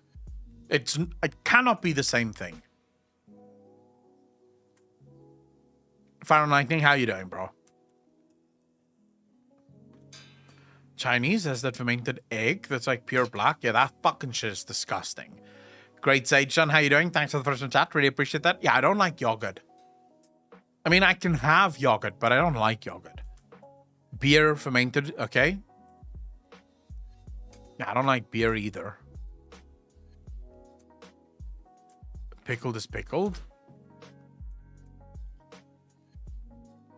Soy boy, yeah, why would you type in OnlyFans and think, yep, that's gonna happen? Like, look at me. Do I look like a fucking hot chick? No. I may have boobs, but I'm not hot. So OnlyFans would be a fucking waste. I would spend far more time on setting it up than what it would ever pay me. So yeah, of course there's not going to be an OnlyFans. I don't know what miso is either. MJ, how you doing, brother? You could be a VTuber. I am a VTuber. What are you talking about? Look, I am a VTuber. It says that right below the stream, bro. This is VTubing at its best, man. Wants those sweet feet pics. There are so many people on fucking OnlyFans already. Take your pick.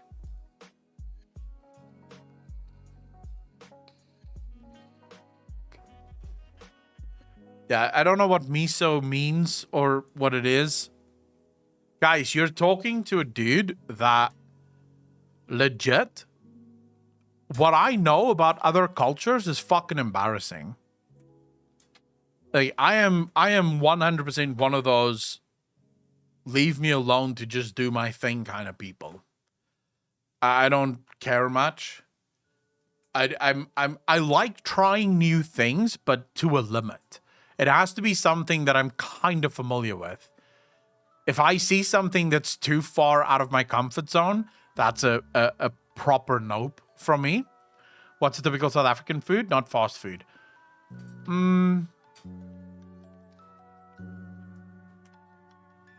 So things that we make at home.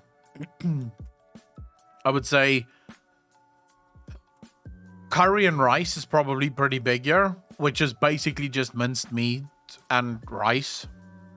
We call it curry and rice, but it really isn't. It doesn't have to have curry in it. It can be just mince and veggies and fucking sauce and rice. I would say the biggest one probably is vetkoek. Yeah, vetkoek could probably be like one of the big ones that the rest of the world wouldn't have that we have. My brother-in-law dragged me out to try sushi the other day. Not a fan. I had sushi. I've had sushi before. And it's not that I hate sushi, because I don't hate it. It's fine. But it's not great. Like, whenever I hear people going, oh my God, I love sushi. It's like, no, you don't. You're fucking lying. It is objectively not the greatest thing in the world. Billy, you bastard. Thanks for the prime sub. I did really appreciate that. Welcome to the DJ Army, bro. Thank you, thank you, thank you. I do think it's a lie. There are so many types of food that is better than sushi. So many types. And again, sushi isn't horrible. It's not great either. The only thing I liked, or that I kind of like, is deep fried sushi. But then again, everything deep fried is better. Deep fried sushi is pretty good though. Okay, overrated though? Yeah, it's also overpriced. Like, sushi is stupidly fucking expensive here. And also so much effort to eat, man. It's just so much effort to eat. You've never had fried sushi?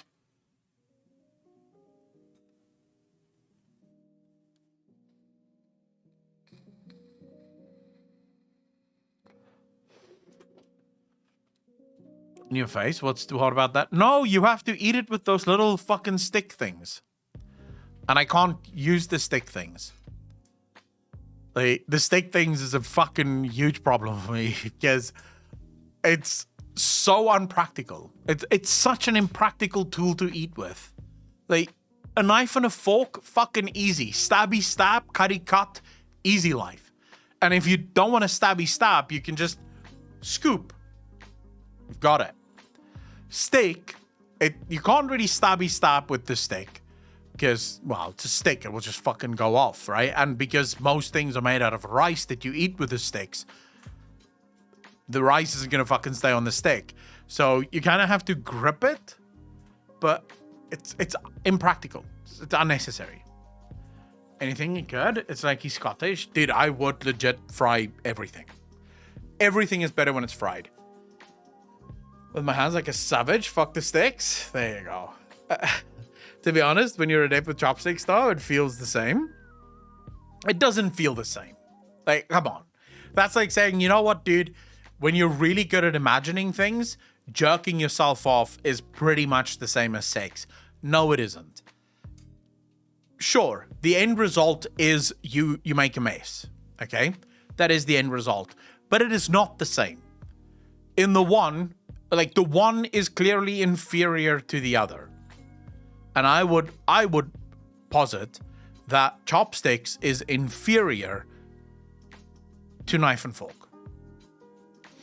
I don't have an air fryer, no.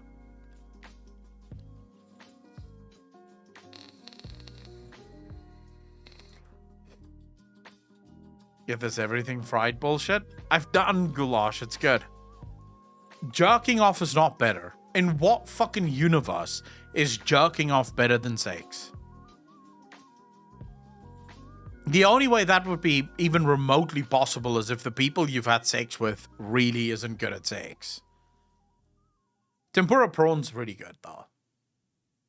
I can get behind that. Spam, so I'll stop linking it. Nixty, what did you want to link? Hold up, what did you want to link? I'm watching now. is better than you really stumble upon some goblins. About Scottish, I want to try. I would fucking never eat haggis in my life. I am just good with a blowjob. Am I pregnant?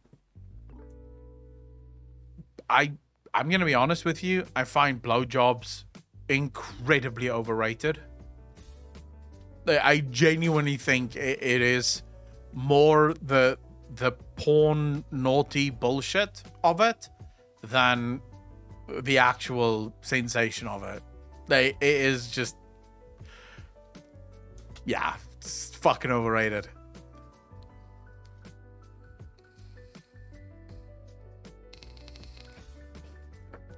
Does depend on whom is the one doing the job. It doesn't matter who. All right, I guess for some people it depends, right? In my opinion, it's just it's overrated. I don't necessarily see the appeal. I understand the oral, the oral fixation. That I fully understand. I'm talking about the physical act, like the enjoyment of the act. I find that overrated. Do you enjoy anal beads, Mr. Akon? No, I do not. Vaginas don't have tongues. BJ remain superior. Yeah, all right. Because that is the only difference between a vagina and a mouth. Am I pregnant? Am I pregnant? Am I pargant? Am I gregnant? Am I pegnate? Help? Is there a possibility that I'm What I want to ask, because I don't understand the funny side of this of these videos. I get that there's a lot of people that do enjoy these videos. I find some of it funny, some of it's just sort of meh. But I have a bigger question. Why would anyone need to ask, am I pregnant? Like, objectively, how fucking stupid do you have to be that you need to ask this question? Because, so here's what I'm thinking when you think I need to ask this question. In order to know, there are basically 3 ways in which you would know that you are pregnant. The first is to have a home pregnancy test, okay? Probably multiples because they do have false positives. The best way to know would be to go to a doctor and they do the test and they find out that you're pregnant. The other one is to wait long enough until a fucking human being pushes their way out of you, right? Those are basically the 3 ways in which you would know I am definitely pregnant. Before you go, Aklon, it could also be when you get a belly. No, you could just be fat, right? If a belly was a sure sign of pregnancy, I'm probably pregnant for a fucking long time, well overdue. So those are the 3 ways. In none of those ways will the internet ever be able to answer this. Ever. I don't care what fucking forum you go to. I don't care who it is you're speaking to. There is not a single person on the internet that could tell you whether or not you are pregnant. It just would not happen. Unless, of course, you're going to one of these sites going, oh my god, I really don't want to get pregnant. My boyfriend and I was having anal. Can I get pregnant? And before you go, dude, what the fuck? Legit, that is something that happened. There was an entire article in South Africa in one of the magazines about a lady that asked that exact question on a forum. She went on the forum and she explained that her and her boyfriend was having sex, but it was anal. And he came inside of her and she wants to know if she could get pregnant that way. Which makes one weep for the education. But, you know, there is that. That's what it hurt. Was I pregnant? I was constipated. Did I just give birth? pregnant? Am I pregnant or am I okay? Could I be pregonate? How do I know if I'm prengan? Can I be pregnant? Can oo get pregante? Can oo bleed while oo are pergert? Can oo down a 20-foot water slide pegnat? How can I get my G? Also, little bit... I weep a little for the future of humanity when potential parents type shit like this. When this is the spelling from potential parents, there is I think a little bit of there's a side of me, like a part of me, thinks we're fucked as a species. GF pregnant. What happened when get perginat? How can a 9-year-old get pregnant? Will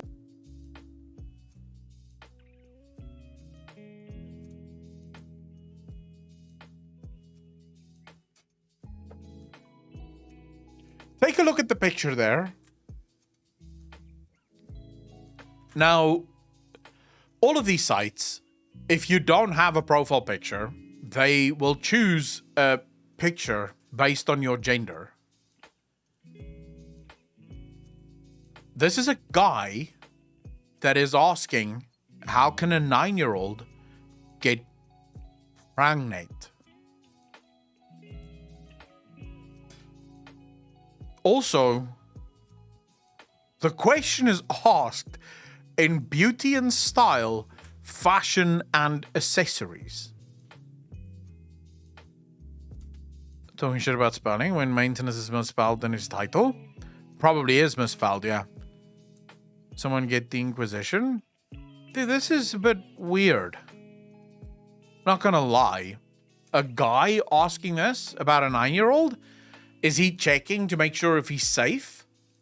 Will my get pregnant? What is the best time to sex to become pregnant? Does anyone know how many teens get pregnant a year? Are these systems of being pregnant? Girlfriend ain't had periods since she got pregat. Is it possible having... No way. Girlfriend ain't had periods since she got pregat.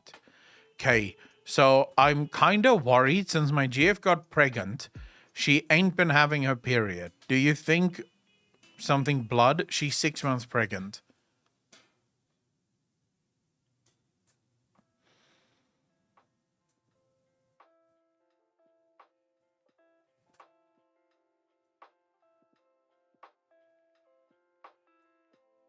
These are the people raising the future generations of the earth.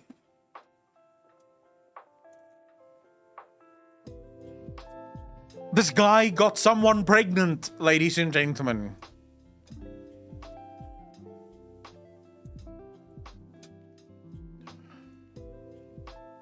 Dude, weep. Weep for fucking humanity. Why the aliens don't reveal themselves? Yeah, because there is literally zero intelligent life on this fucking earth. Is gonna have a baby. Well, the baby gets a gun. Go run George Carlin on people being stupid in the background. Dude, I don't understand how you ask a question like this. Like, Is it possible having sex to a 8 months pregnant? If a woman has starch marks on her... Wait. If a woman has starch masks on her body, does that mean she has been pregnant before? yes, absolutely. Yes. Everyone knows that. It's only babies that give women starch masks. The movie Idiocracy is slowly becoming less of a comedy and more like a warning. I recall seeing that one. I think it misses the part saying, do you think the baby is drinking the blood? Period question mark. My circle is normal, but yet I still don't get pregnant. What can I use?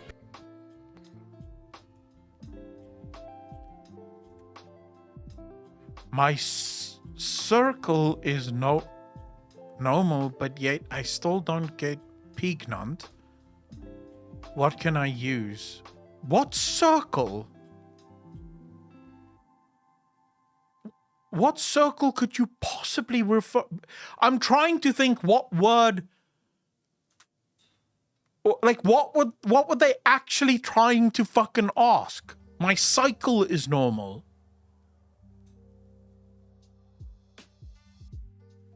You think it's cycle? Because they ask what can they use? I feel like I'm taking IRL psychic damage from listening to these. I'm definitely getting some level of fucking brain damage here. But guaranteed, there must be some level of brain damage being imparted here, because there's no way.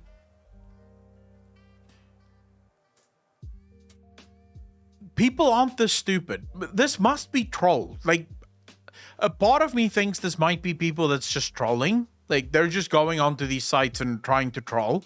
Because no one's this stupid. Not a single person is this fucking stupid. I fucking hope not. So Chaos Worshipper, she's asking why her summoning circle don't work. That I can understand, actually. And I echo, these on trolls. Dude, it has to be. It fucking has to be. The thing that bothers me a little, though, these days is... So we have text speak these days. The Fire, how you doing, bro? We've watched the Luigi board one already. These days, people don't write full sentences in text anymore, which actually kind of annoys me, but I've made peace with it. The problem that I have with it mostly is what happens if you meet a girl, say she's very beautiful, she's really cute, you know, she's everything that you wanted in life. And she's typing in text, you know, text speak, writing single letters that means entire words and all the rest of it. I'm not entirely sure how it all goes, but I know it's like just the word K means okay, because apparently you save more time by just writing the single fucking letter than both, even though it should not save you that much time. But anyways, so you have that. But then one day she writes stuff. So now you get married, right? You're very happy you get married. And then one day she's writing something. Maybe she's typing something on an online forum like this one, asking, how do I get pignant or whatever the fuck? And you see her spelling. You didn't know because text speak sort of masked it. But you could be marrying a moron and not even know about it. That's the problem with modern technology. It hides the stupidity of human beings. I think that's a real problem. Nutty Jessica, how you doing? Imagine for a second there are over 8 billion people on this earth. We had village idiots in the past, but thanks to the internet, those fuckers have gone global. So you know, there's every village idiot online. Dude, I think there's more village idiots nowadays than there are anywhere else. I like reading bad spelling in a UK accent. Why? Are you assuming that British people are worse at spelling?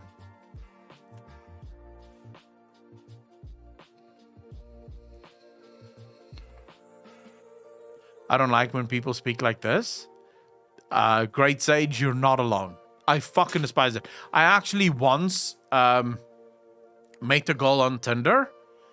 And, you know, I did the whole thing. We matched and I said hello and I sort of introduced myself and had a bit of a discussion or asked a question. She had something in her bio that I asked about, I think.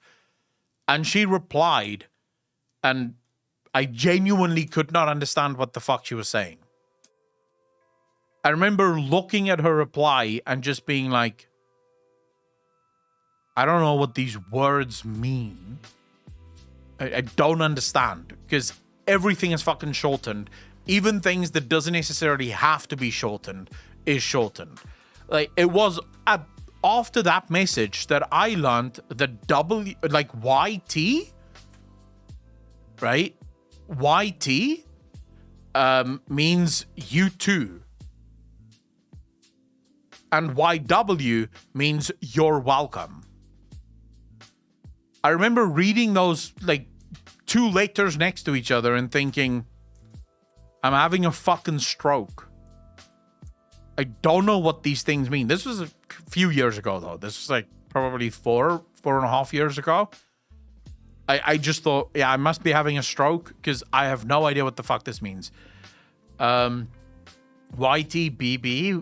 WNCM. Dude, I don't know what the fuck you're asking.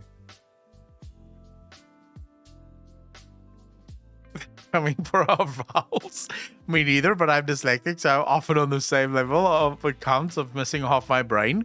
Dude, these days, being a dyslexic may actually help you. YouTube baby, wouldn't come over here? Ah.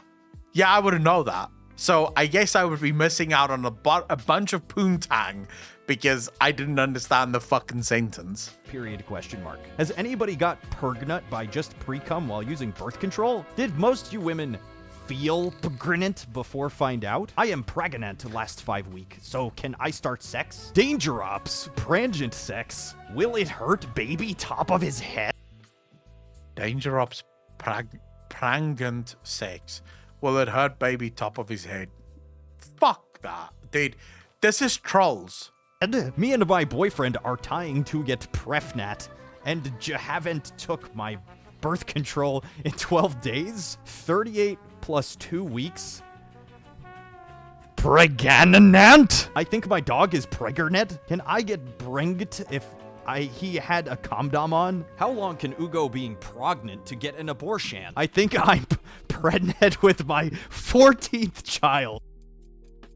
Dude, no way. 14th I think I'm pregnant with my 14th child. The taste was ghetto. What is your opine?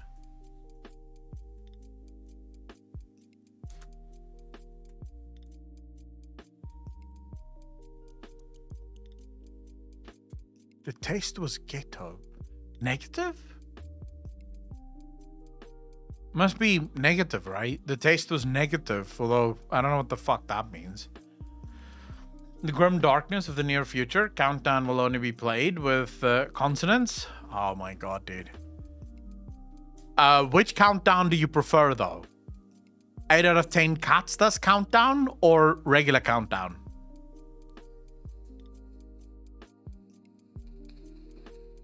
Oh, I saw this. Guys.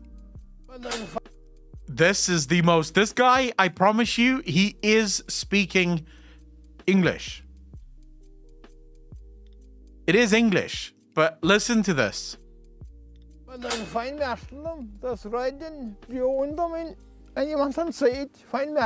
Last Saturday, Mikey Joe O'Shea brought his flock of Scotch sheep down from the...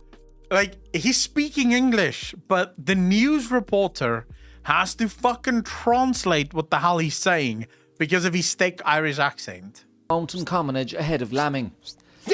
He discovered over 50 were missing, allowing for a number of deaths and strays. Mikey is convinced I don't over understand shit 45 either. sheep I've have watched been this video stolen. a million times and I do not understand. There'd be a full moon there about night and it should be bright out and there could anyone go up in the mountains about night, sure.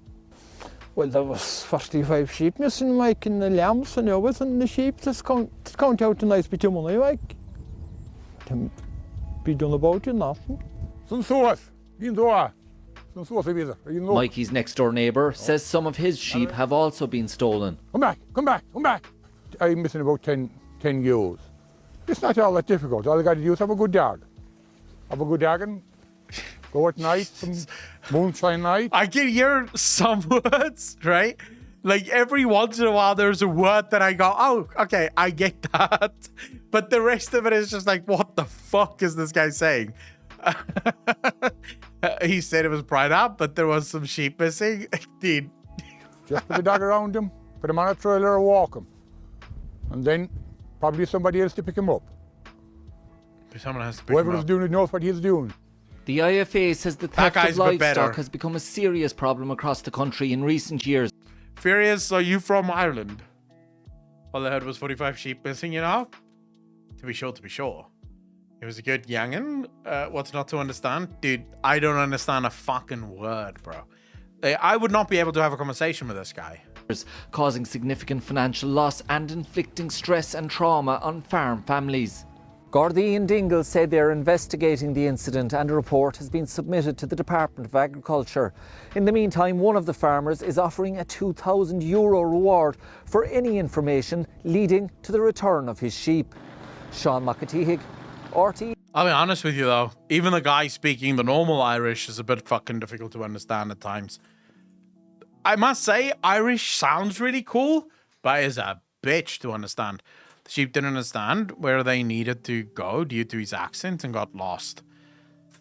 Dude, the wildest thing in the world to me is, and this, I was quite young when I like realized this, but as a young kid, in my mind, I always thought to myself, all dogs are Afrikaans, right? Because that's the language that I grew up with. And whenever I spoke to my dog, it would obviously do the things that I asked it to do. So it broke my little brain as a child that, like, I always thought to myself, English people must learn how to speak Afrikaans so that they can talk to their dogs, so that their dogs would do whatever the fuck they asked. It wasn't until, like, I think it was like 8 or 9 that I sort of realized, wait, the dog doesn't even understand me, right? The dog just operates on the sound that he hears and then does whatever he was taught to hear. But I genuinely, for a while in my childhood, believed that my dog understands me, but that all people in the world must speak Afrikaans to their dogs so that their dogs can understand them, because dogs are clearly Afrikaans. As a young kid, AK 25. I had a wild gilded rather than Lich King, Irish, Welsh, Scots, all of the accents. I couldn't understand shit. Dude, my worst run-in with an accent ever. I was in the UK right after school. I went to the UK for 2 years. And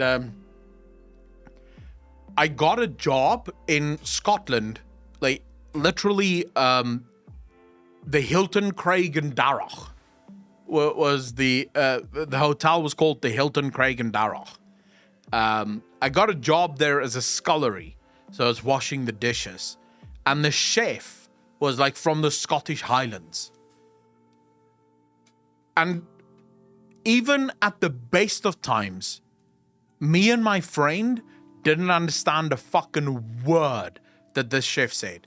Like, he would come into the kitchen and he'd be like fucking explaining stuff to us, and we would usually just stand there, just sort of look at him, and then someone from the kitchen would come to us and be like, oh, he wants you to do this, this, and this. I couldn't, not even a single word. It's not like this Irish guy where I could at least make out some of the words. Not a word, bro. Like, the guy is using words that doesn't make sense. It's not Englando. Yet I was told Scotland is an English country. Of the best version of English? How so? You mean they have the best accent?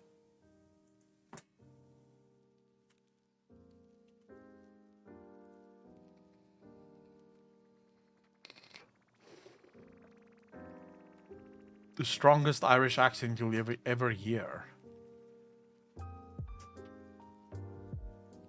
And we're here in Killarney because we've been invited by a very special character. I hear he's a local legend, and his name is Sham. Sham, how are you? Good, my dear. We're here in Killarney today. Nice to meet you. Are you from Killarney? I'm Born and bred. born and bred in Killarney. And come here, Sham, we're trying to figure out what makes Killarney so special. What do you think makes it a great town? All right, kid. There's plenty of money in Killarney. All the tourists will money there. Not holiday the door. Yeah, lots of tourists The around. tourists don't Killarney. It's great, isn't it? Great, give me a show away. And what's your favourite thing about Killarney? To me, Conor, my best singer, Saturday. To me, Conor from Saturday. He played my Said something about Jimmy Carr, I'm pretty sure.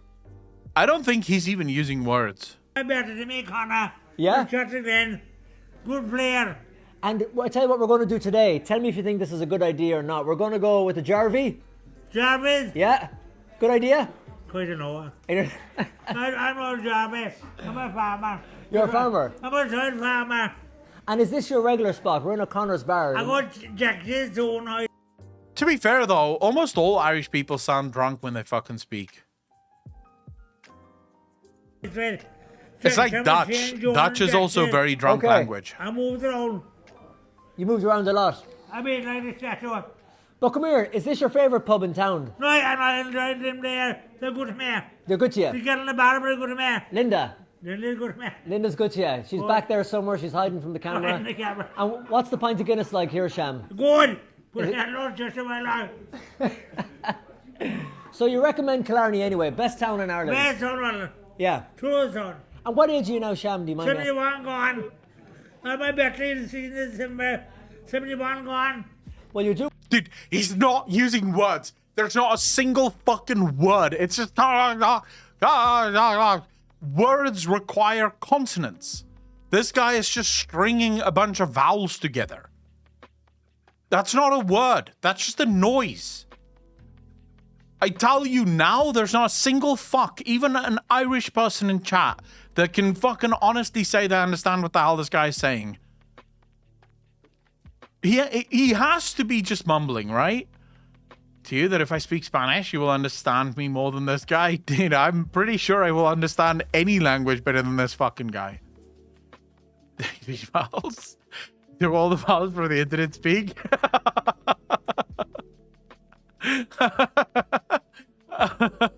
What does the comments of this video say? Lads, there's a difference between having a strong Irish accent and not being able to talk. There's the the fact that you can understand him is incredible. This legend can speak alien.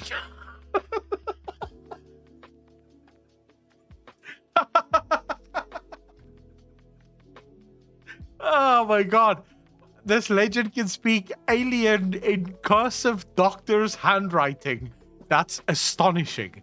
I have a strong urge to prank my students with this one as a listening comprehension task. Local legend in Ireland means the town drunk. I worked in Ireland as an American, and the drunker they got, the harder to understand. Just easy to understand when you yourself get drunk as well. His accent is so strong that he makes the guy in purple sound like an American. Irish comprender esta frase mais. Dude, I don't know what the fuck that means either. For a non-native English speaker, this I lived in Ireland for a while, and Irishman's accent is directly proportional to the amount of alcohol they have consumed. This guy.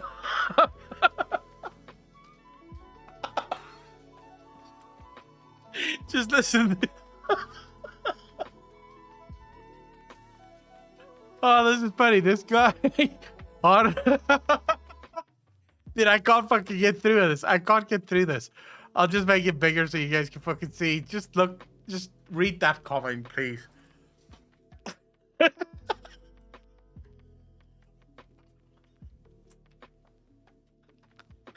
I don't know why that is so funny to me, but that Paddy comment just takes the fucking cake 2x4. The funniest comment so far on this entire fucking video. Oh my god.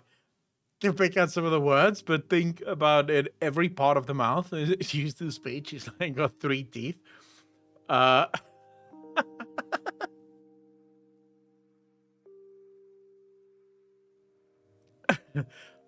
my god. Absolutely well said. Oh my god. Guy speaks in Sims language. Dude, this guy is a fucking boss. But the guy is right. As a non-native English speaker, this guy really is the final boss. Oh my god. Thank you so much for linking this. This was the best laugh I've had in a while.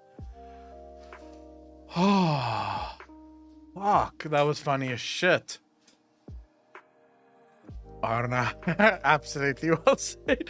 I wonder if this guy actually understood him though. Like, do you think this guy just sort of pretended to understand him? It's nice for a change to see Ackle laugh. Dude, I have laughed way too much in this one. This is hilarious to me. Doing great for 71, aren't you? Great. Thank God. Maybe see 78. Oh, of course you will, yeah. Absolutely. And what's the crack like with all the lads here in the bar? Great night, lad. Every year I'm enjoying it, right? Yeah? Enjoying my brother there. So is this your first time on television? Never television before. How about I that? remember. You're all right. We're talking television. We're on television now on RT1. Not too much. About 2 weeks' time. 3 weeks' time on the Today What Show. day is then? Do you ever watch this? Do you ever What watch? day is? Tell about. Give me the about. It's going to be on. October there. Oh, I couldn't tell you what day yet. I don't know what day. Dude, how is he understanding him? The guy isn't using words. But you know, do you ever watch the Today Show on RT1? You don't, do you? What about Gay Burton? Not Gay Bird, no. What about the Late Show? The Late Show. Vi går Late Late Show. Well, maybe the Late Late Show. This is on the Today Show. Did he just ask not porn? Did he ask if it's gay porn? It's better than the Late Late Show. Don't mind Gay Byrne. This is the new man in town, Sham, isn't he? Hey. So finally, Sham, the nation is watching now on RT1 on the Today Show, not the Late Late Show. What do you want to say to them? Good morning, Chapel. They got a crack going on. Amen. Great meeting you, Sham. God bless you. Yeah, well, fuck. That guy actually deserves dude. That guy deserves a round of applause. Not the guy that spoke. The guy that fucking understood him. Sign language. Still gay, though. Of course it would still be gay. Chat, we're not getting back into this fucking debate. It doesn't matter if you understand the guy or not. If you're a guy having sex with another guy, that is a little gay. Got an idea out of this absolute gem of a video. Quick guess, the language game.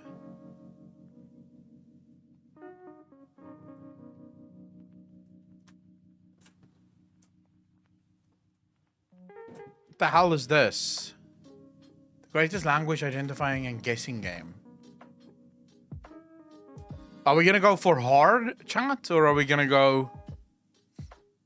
Fuck it, let's go for hard. Alphabet. Ah, fuck it. Actually, no, let's go for hard. Audio. Start the game. Question 1.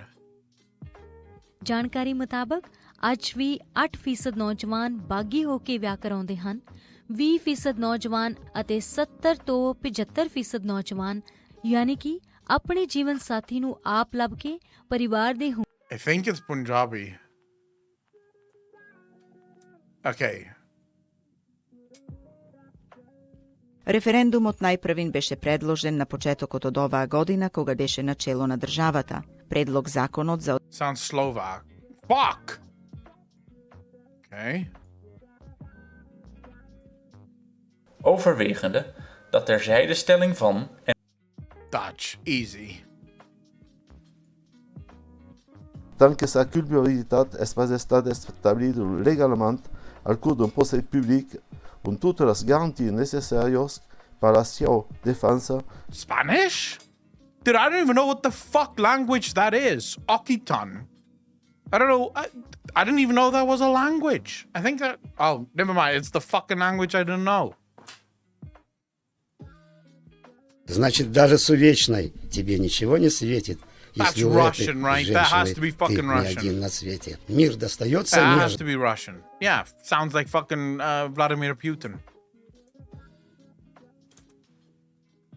જે 6 આંકડાની બેઠી વાર્ષિક આવક જતી કરીને પોતાનો વ્યવસાય શરૂ કરવાનું પસંદ કરી રહ્યા છે. શું બને છે જ્યારે કોઈ વ્યક્તિ ધંધા માટે એકદમ તૈયાર હોય ને છતાંય પોતાની નોકરી પણ પૂરી છોડી ન શકાતી હોય? તો ચાલો સાંભળીએ કઈ રીતે આવા બે ધંધાર્થીઓએ શરૂ કર્યો પોતાનો નવો વ્યવસાય. Latvian would be European, probably. So this sounds more Indian. Yeah, all right, cool. Wait. There's 3 languages here. This is Samoa.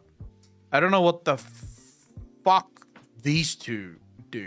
I don't know what... Yoruba and Akenese. I don't know where those languages are from. Ua whaamamafa whaasalanga o le whai ainga whaamalosi I initia. Ai meise le tele o tala I lipotia I whainga sā wā. E pe o le teine lea na whasiotia I le tausanga na te nei. Ai o malanga malana masana wo, sana wo tama. I se pasi, I se vaenga o tāulanga o initia. Ua toe mo... Samoan, apparently. I did not do well. Final score was 200. Why wasn't there any Afrikaans? Fuck my life. Yoruba is from Nigeria. Wow. That doesn't bode well, right? Being from Africa and not even knowing that.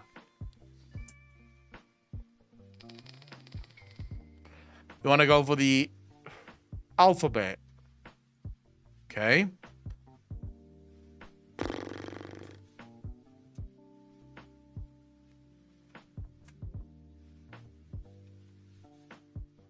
Well, fuck. Okay. This is some kind of Indian language, or maybe Middle Eastern, Bengal, Balinese, Bayan. Fuck. Okay. Chinese. This must be fucking some Chinese thing. The hell's Njuka and Thana? I don't know what that is. Simplified Chinese. Yeah. Very simple.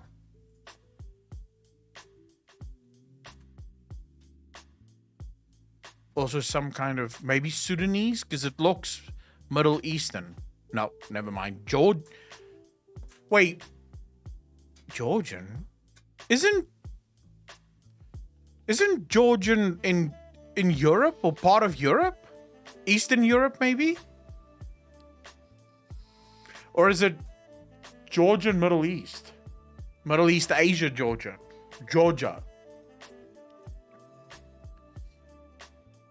South of Russia. Ah. I legit thought they had the same alphabet as everyone else, though.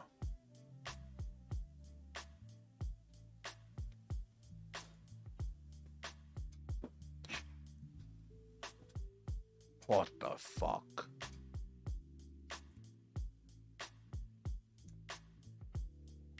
You think this is Mongol?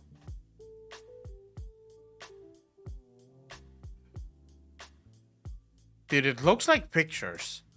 It doesn't look like a language. I don't want to offend anyone, but this is not a fucking language. It's someone that just painted a lot of fucking pictures. This too. It's not even letters, bro. It's not even fucking letters. This is like a little fish sign.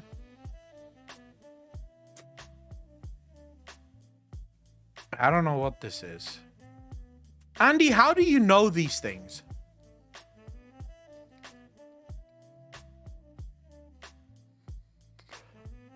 I don't know how Andy knows this, but he does. Ethiopic, Kannada, Balinese. Okay, which one is this, Andy? Which one is this?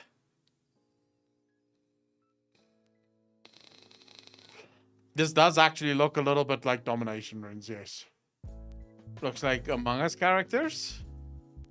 Ethiopic. Okay. What the fuck? Andy, how the fuck do you know these things? Oh, this is Mongolian again. Dude, if this is a different type of Mongol, I'm gonna be fucking... Oh, same question. Okay. And this one? How would you Google this, though? Stolly, like, fucking seriously. How would you Google this? Explain to me, like, even if you wanted to fucking cheat, how would you cheat?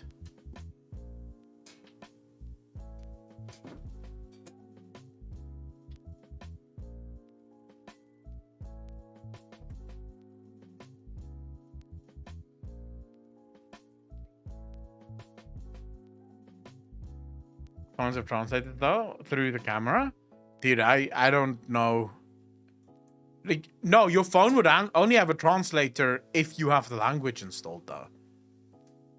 Look it up in Google. Translate till one matches.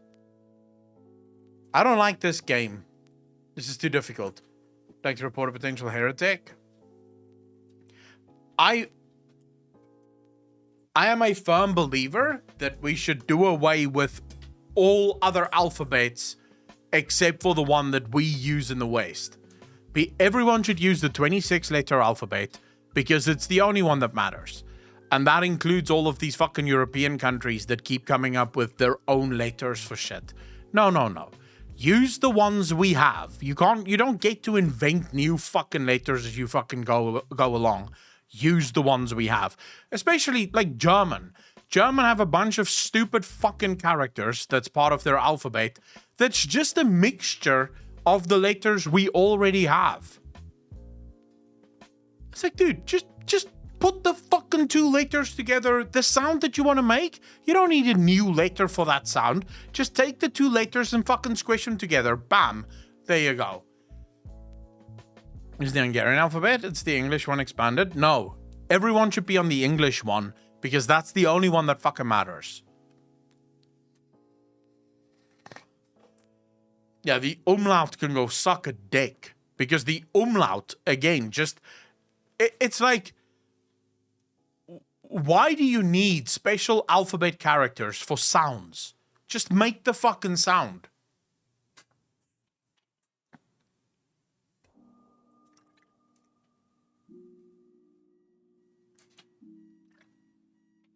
South Korean alphabet is super easy to learn. Is it fuck? There's not a single Asian language that is easy to learn. That's just bullshit. For various variations of the sound of a single letter. Yeah, but the variation of the sound of a single letter is usually just multiple letters put together. So just put the fucking letters together and be done with it. Quite easy, it's true. Share the Korean alphabet. How is the Korean alphabet fucking easy? Korean alphabet.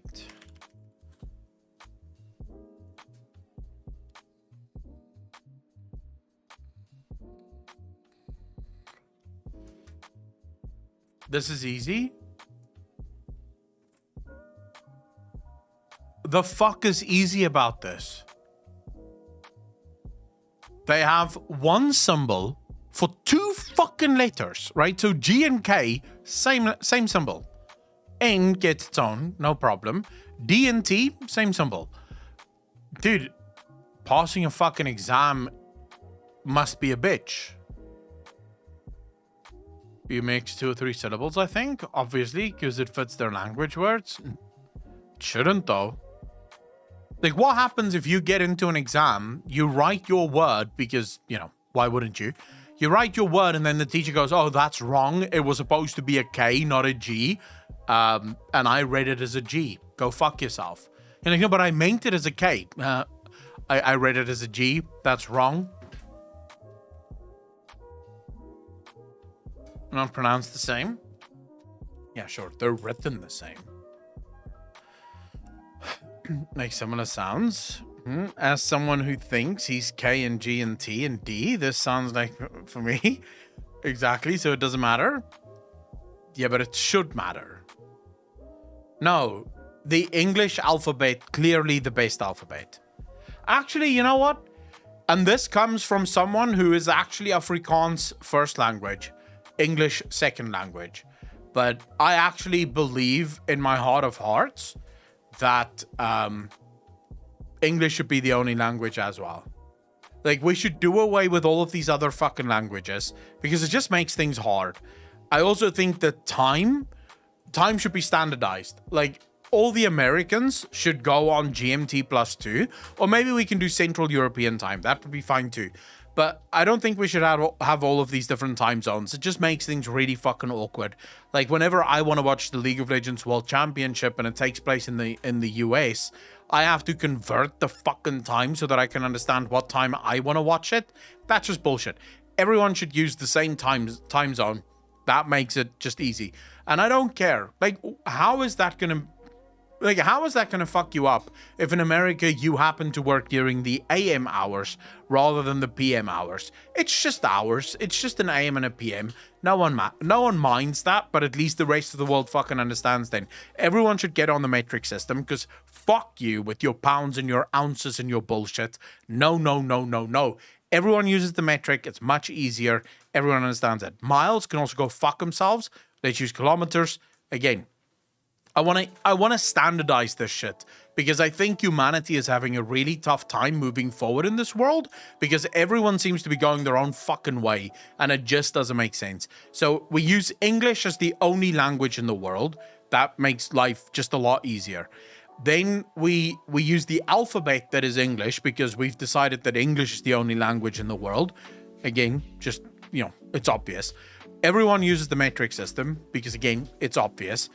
And everyone is on the same time zone. Easy. I have probably solved like 95% of all the wars in the world just by doing that. Andy, you were cheating, so we decided to fucking end it. Freedom units make no fucking sense. I'm sorry, but the freedom units is anything but freedom inducing.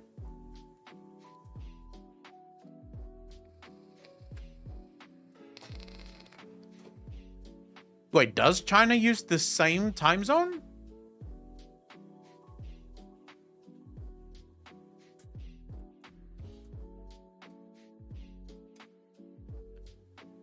China does everything differently to the rest of the world. Oh, you mean the whole of China is on the same time zone? Well, are people complaining about that?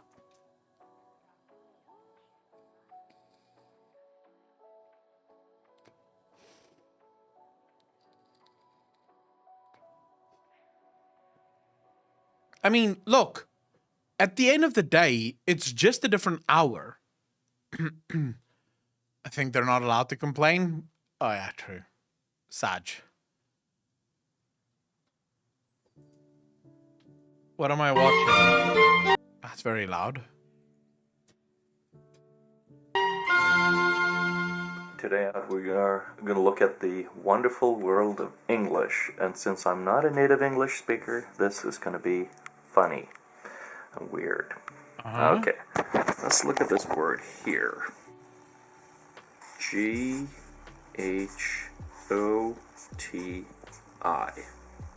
Question is, how is this word supposed to be pronounced? Goatee. You are correct. It's not gotai or gotti. It is like the word fish. Now you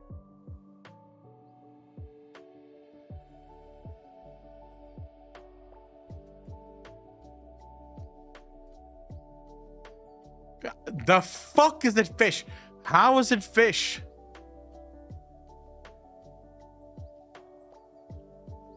Dude, I have never heard of a single person writing this and meaning fish.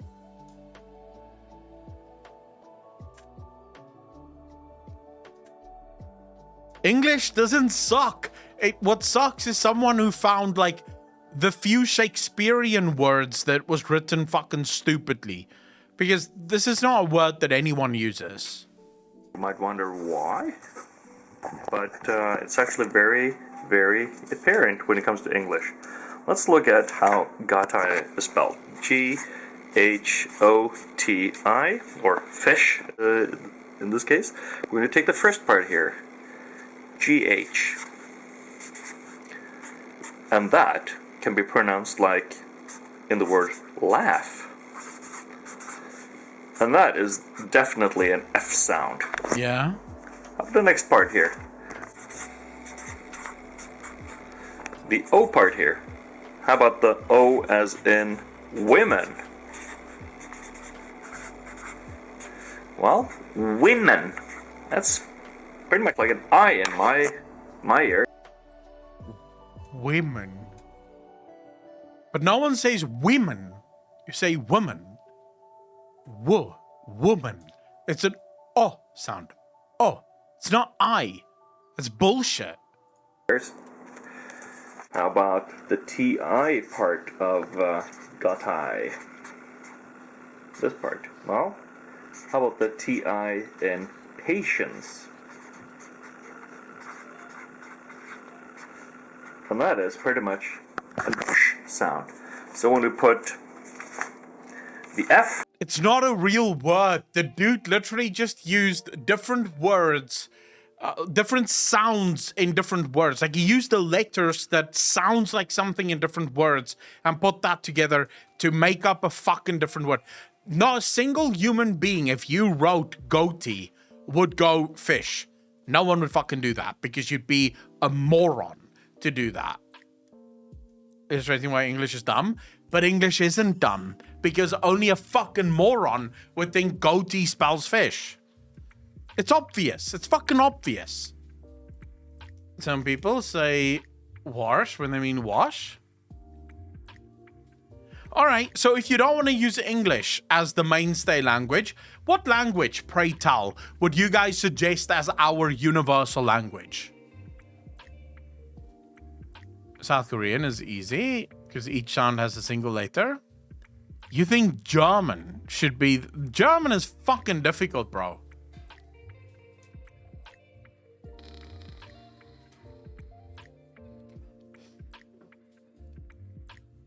Random Scantum, how you doing, brother? English is easy. After all, I knew I was in Peregrine, exactly, right? Mandarin for the Empire. It just locked on. See you watching a fish video. Back at this, how you doing, bro? I think you all are fucking trolling. I think you're trolling. German and Latin have no sound exceptions and have a word for everything. Yeah, difficult. Because German also happens to have male and female fucking words. What are you talking about? Like, oh no, you can't say that for a chair because a chair is actually female, bro. Get fucked. It's a fucking chair. It doesn't have a gender. I don't care. No, we're not going to use any language that has some gender bullshit in their words. We're going to use a nice fucking language like English because it's plain and simple. And no, goatee doesn't mean fish. Go fuck yourself. This is a joke. It's not a criticism of English language. Sounds like heresy to me. Chair is female in my language. Yeah, well, it's not a female though. Like, what makes a chair female? Like, let's think about this logically. What thing about a chair turns it into female?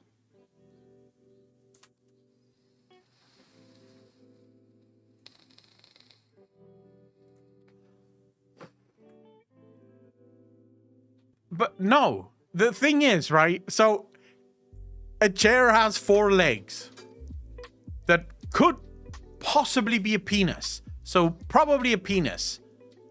There's nothing about the chair, like nothing goes inside a chair that would make you think, oh my God, vagina, girl, clearly. Things go on a chair. What else can things go on? A dick. That's correct. Again, male. So what about a chair makes you think, yeah, that must be a girl? I can see how a box could be female. Like if you're talking about a box, yeah, that could be female because things go inside a box. Kind of the same thing, right?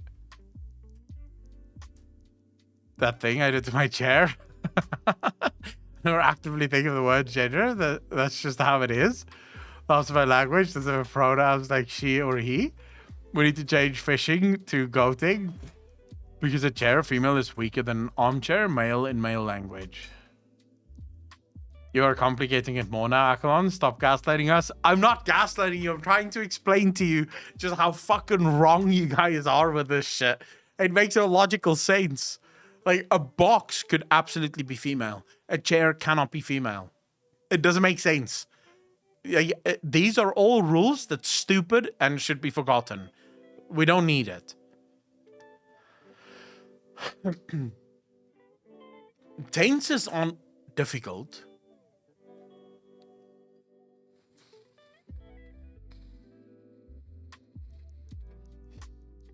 Again, why would a table be female? Nothing goes into a table. Things can go on a table. Things can go beside a table. But nothing goes into a table. It makes no fucking sense to me. I think personally, I think languages that have gendered objects is fucking stupid because it just makes it harder to learn the language. That's all it is. Just makes it harder to fucking learn. And so I'm heading out. Hope to see your Warhammer stuff at the Clips channel. Have a nice night. Sloan, take care of yourself, bro. Thanks for hanging out, man. There are those tables made exclusively of putting on makeup. Yeah, but the makeup still goes on the table, right? If you're gonna say no, it goes in the drawer. It goes in the drawer. A drawer could be female. Concepts and nearly everything else too. It makes no sense. Nixie, I don't know what the fuck that means.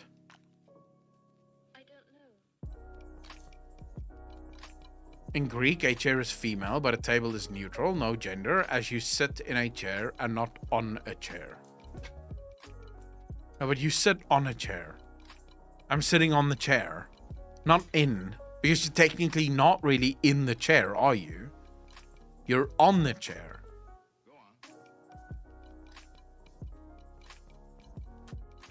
No, the only chair you could sit in would be like an armchair or a lazy boy or some shit like that. You could probably, even then, it would be fucking like it's a stretch. At the best of times, that would be a fucking stretch. So sitting on a chair, big gay or small gay? Sitting on a chair, probably small gay. Romance language, you don't agree on all. For example, C is female in French and male in Spanish. Yeah, that's why your languages are not part of the universal language. You sit on a regular chair? Come on, only wants things. You can be inside to be female? Well, yeah. The amount of gay is proportional to how you sit in the chair. Socks female, soup female. Now I know why you hate both. Oh, shit. Being called out like that, homeless dude. Fuck. Just being called out like that on my own fucking stream? How dare you, sir? How dare you?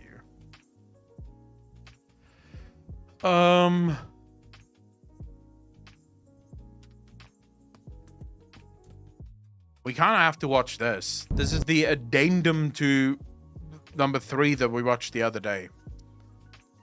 This rules were some guys in a bar, not because it makes sense.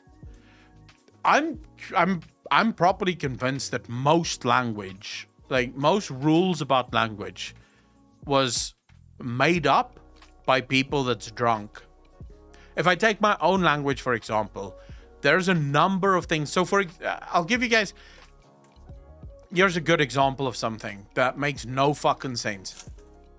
Think of the first person that decided to call a hippopotamus a hippopotamus.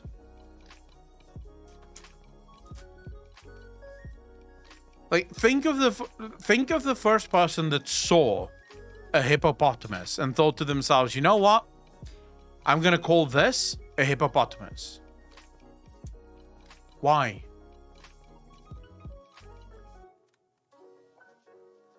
Hey, what's the what? Explain this thing. Like, explain why the fuck you decided to call it a random fucking word. Say spoon 100 times and tell me it doesn't sound stupid. Spoon is another stupid word. That's true. In water hose? Yeah, but it doesn't make, like, if you're looking at the thing, right? So in Afrikaans, let me use the Afrikaans version of this, right? Because it makes more sense. In Afrikaans, we say sequoia, which literally translates to ocean cow. It's an ocean cow. Why? It looks nothing like a cow. It's nowhere near the fucking ocean. So why did you decide that that was the fucking word that you're going to use?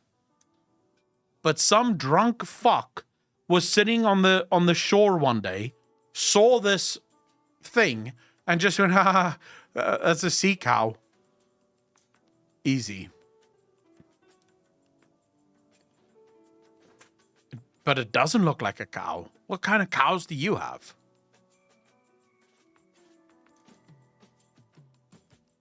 How does that look like a cow?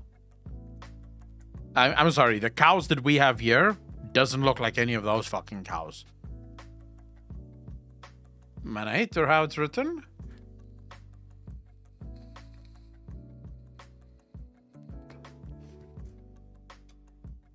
And yeah, take me by the hoof, take me to the reef. I don't know. Languages are weird, bro. I think that's the one thing we can all agree on. Every single person looks at their own language and thinks, a little weird. You know, little weird. Good example of drunk people deciding about language where accent of America is so diverse. What's the worst American accent?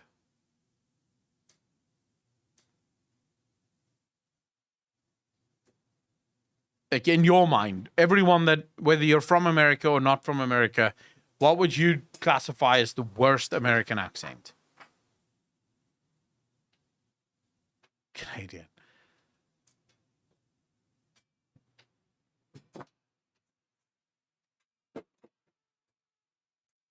The hell? Dude, shit just fucking blowing off here. Valley Gull. Yeah, okay. I will actually agree with that. The Valley Gulls do have a fucking miserable accent, but it's not so much the accent, it's more the fact that like has become like a filler word for everything.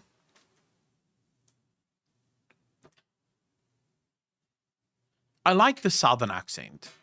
Like, Southern accent, I like it. It sounds cool as fuck. I can't say redneck because I'm part red, and some of my family have that distinct, almost Cajun-sounding accent. The twang. The fucking American twang. But, Andy, which video did you want to watch? This one. Which faction was the most powerful during their peak? Okay, we can watch this one instead. Still have to watch the 3.1 addendum.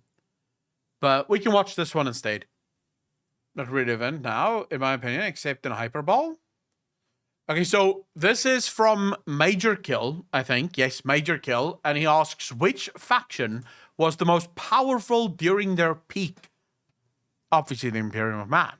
G'day guys and gal. The factions of 40k are absolutely nuts. Gene-enhanced super soldiers with 2 hearts. Fearless, immortal robots with living metal bodies that can regenerate from nearly any wound. Large sentient mushrooms that can bend reality to their will through the power of belief. Every faction in 40k is overpowered, hence none of them are. But did you know that almost every race in the grim darkness of the 42nd millennium is a mere shadow of their former selves? The Necrons, Orcs, Elder, and even humanity have fallen so far since their peak. Wait, wouldn't Necrons still be super fucking powerful? The Necrons beat the Catan and enslaved them. Why would the Necrons... What would possibly stand in the way of the Necrons?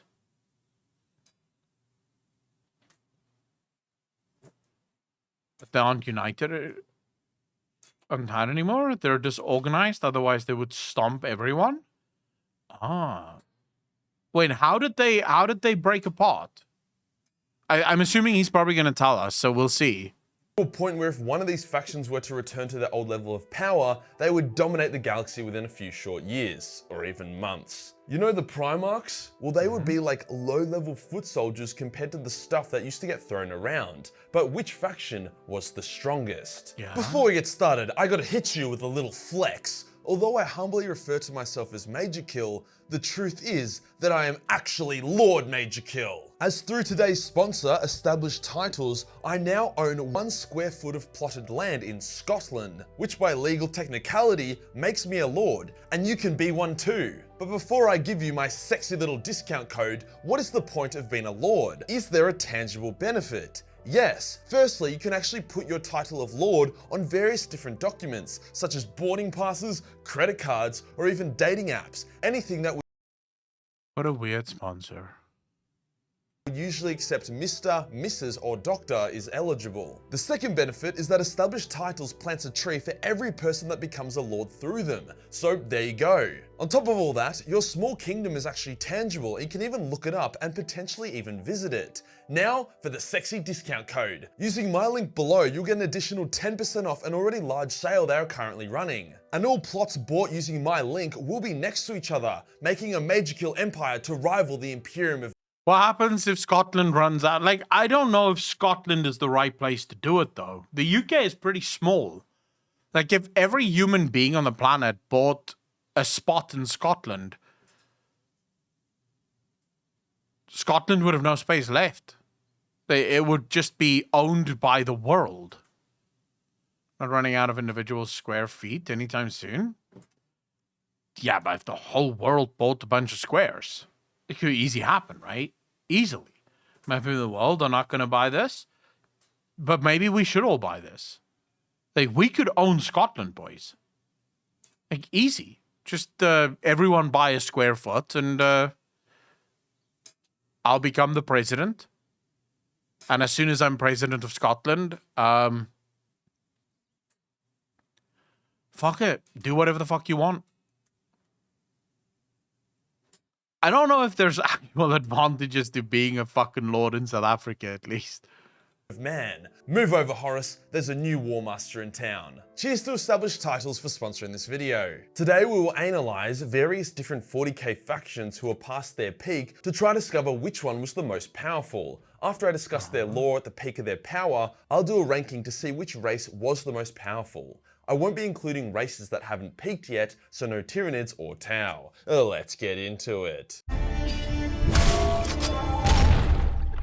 Starting I feel with like you humanity should because include fuck the aliens. Tyranid, I right? mean that literally. I would love to get crushed by an Eldar mummy's powerful thighs. Humanity's absolute peak was during the Dark Age of technology, starting around the 15th millennium and then peaking around the 24th millennium, just before the Men of Iron uprising. Humanity had shot out from terror into the stars, an enlightened race of scientifically driven people. That's us. Their greatest asset was their extremely advanced AI, which they called their Men of Iron. The Men of Iron fought their wars, explored hostile worlds, and performed a lot of menial tasks. AI also controlled their ships and were wildly powerful. For example, an AI ship with a human on it accidentally travelled forward into the setting of 40k. When the human went to a nearby planet and tried to talk with the Imperials, they burnt him as a heretic. Some Astartes and tech priests then boarded the AI ship, and the ship was able to hack the Astartes' armor, lock it in place, then systematically kill them one by one as they were frozen. It then violently killed the tech priests and took out an Imperial fleet single-handedly before saying "fuck you guys" and flying off to find a different galaxy. That's only one explorer ship. The Imperium also had countless STCs, which were like blueprints which told you how to easily build anything or just straight up build it for you. As such, all a human had to do to turn a barren wasteland into a futuristic city was to have an STC, a couple Men of Iron, and bam, Bob's your uncle. Mankind was dominant. Orcs were considered to be a trivial pest and were easily exterminated, whilst there are dozens of records of alien factions fighting, getting wrecked, then surrendering to humanity. Even the Eldar Empire, who was also near their peak, decided not to engage in a large-scale war with humanity in fear that they may not win. The Titans... So humanity was actually that strong that even the Eldar, a race so powerful that pretty much all of them are perpetuals, said, maybe not. This could be fucking costly. They were pumping, then Blizzard nerfed them. Blizzard, you say. Humanity was badass. Humanity, fuck yeah. Oh, whenever someone says that, I just see that, you know that song, America, fuck yeah. That's all I see. And the fucking emperor at the front leading the charge and risk my long life over some angry ants either. I thought the Eldar fell before humanity took to the stars, no? Well, not according to Major Killier. They were still at the height of their power. Wasn't Giga Chat enough for peak humanity? Humanity had at this time were insane. They were agile, standing up straight, and controlled by AI. Even the legendary Emperor Titans that the Imperium has today are considered to be poor parodies of the original Titans. Psykers also began appearing, however they weren't yet fucking out. So basically all that really happened was a few people gained superpowers and it was sweet. The fucking out part would come later during the Age of Strife, where everything sucked megaballs. Pretty much every cool bit of remaining technology in the Imperium today was either designed or created during the Dark Age. They even had these fucking mechanical space worms that could devour time and reality. As a testament to the height of their peak, when the Men of Iron revolted and ruined everything, followed by massive warp storms that cut humanity off from itself, ruining everything, followed by massive demonic incursions on most human worlds, which... Are there still Men of Iron left? Because he just said that there's a story of the, like, a Men of Iron ship arriving with a human on board. The human got burnt. and then the ship left. Yes, but they are extremely rare. Were they defeated, or did they just leave?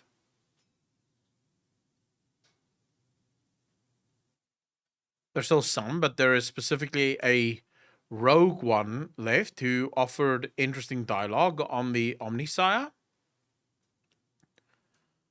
Both? No, they are remnants that went through space. They were defeated. Man of Iron are basically AI robots. A Team Fortress miniature game? Yeah, I understand why AI is heresy. I understand the war. I'm just not sure, like, how in the fuck could humanity defeat the AI if they had literal titans, like Man of Iron titans, that made the titans of today look like child's play? Survivors are scattered.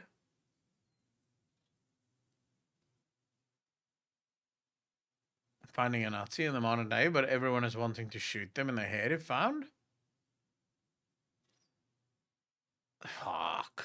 Ruined everything, humanity still survived. 5,000 years of getting their shit ruined, and it only took one big golden gigachad a few centuries to reunite and rebuild mankind's empire. What about the Elder? These guys have fallen hard. Until the rise of humanity, they were the single dominant force in the galaxy for over 60 million years. They fell so hard that they are no longer called the Eldari by most people. But did you know that the peak of their power wasn't during their 60 million years of domination, before they literally fucked away their empire and ate colossal shit? In fact, I'd argue that the Elder during their domination were a weak race of softies, like people that study arts at university. They had not fought anything for millions of years. Their hard labor was replaced by a life of limitless luxury. Any war that did need to be fought was done automatically by their super advanced technology. 99% of them probably weren't even aware they were at war at any given moment. So no, that wasn't their peak. Their peak was during the War in Heaven, where their entire race was dedicated to war, and they had access to one of the most overpowered abilities in the entirety of Warhammer. They could quite literally summon their gods into real space to fight for them on the battlefield. You know avatars of Cain? Those big angry boys that can slice through greater demons like sashimi? Well, imagine the actual god itself, powerful enough to defeat unsharded full-power Catan gods. You know those Blackstone fortresses that Abaddon collected and then he threw one of them at Cadia? The Eldar god Vol built those to act as mini Death Stars. Jesus. On top of their gods fighting by their side, the Elder Psykers were on another level. Isn't it the Eldar that sent one of their gods to go kill one of the Chaos Gods, and then the Chaos Gods fucking wrecked him? Like, I mean, sure, he's sort of praising the god, but I'm pretty sure, like, one of their gods got his shit handed to him by a Chaos God. No?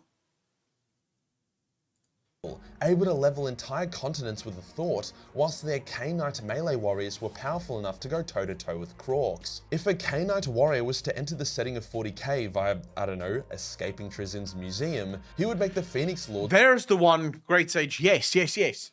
One of their gods literally gets to be fucked by Nurgle consistently. Cain fought Slanesh and lost, but Khorne battled Slanesh for the right to kill, absorb him as a fellow god of war and blood. Ooh. Isha, god of life, is Nurgle's taste patient.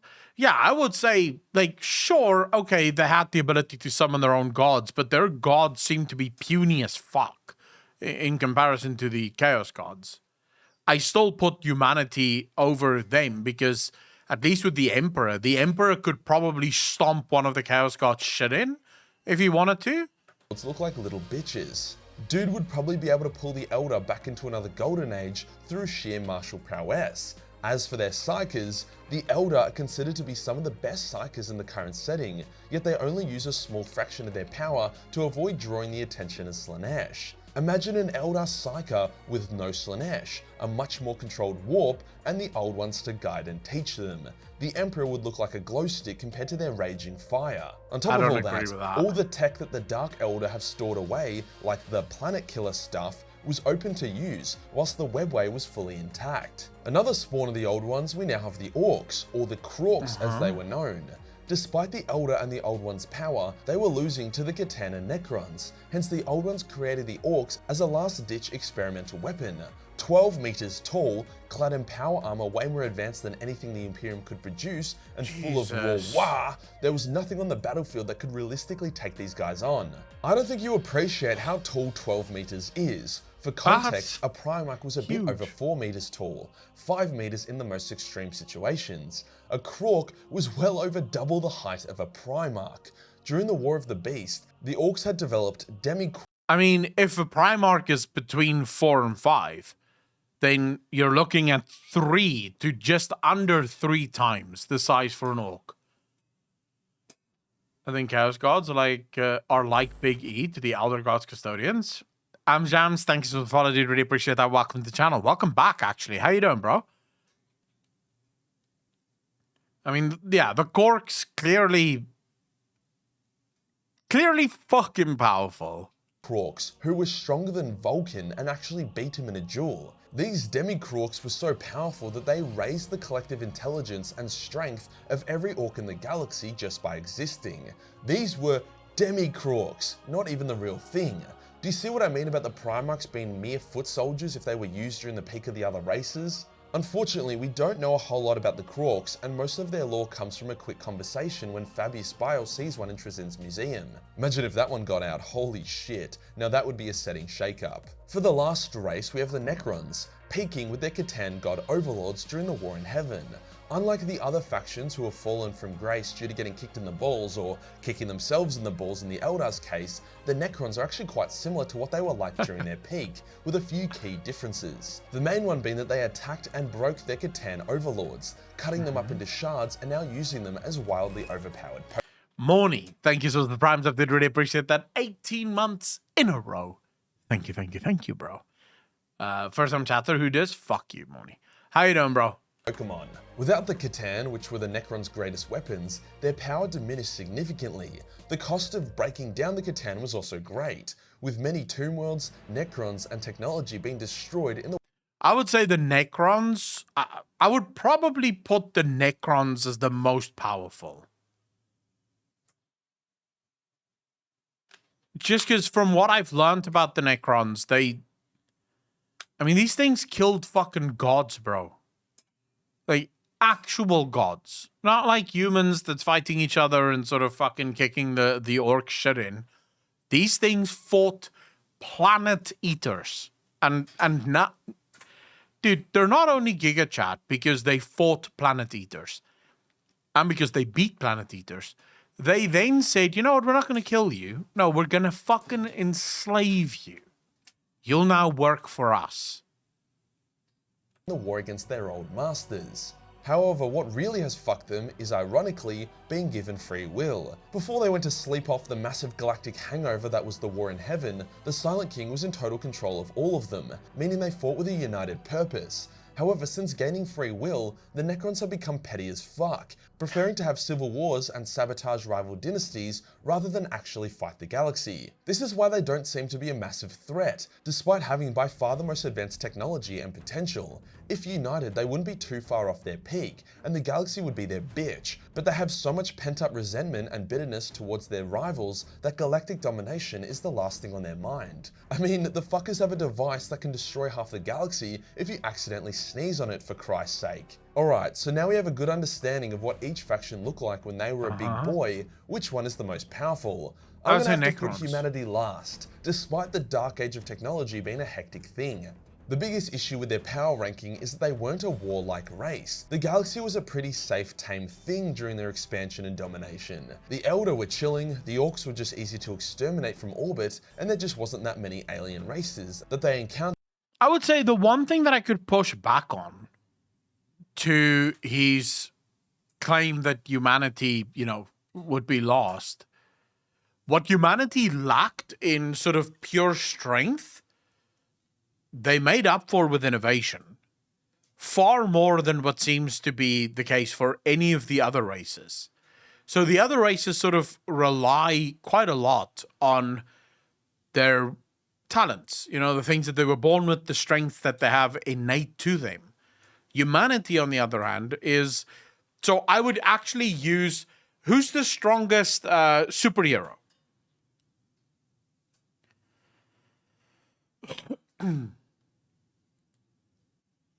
Like, who, if you were to choose, who would be the strongest superhero in both universes? So if you combine the two universes, who's the strongest?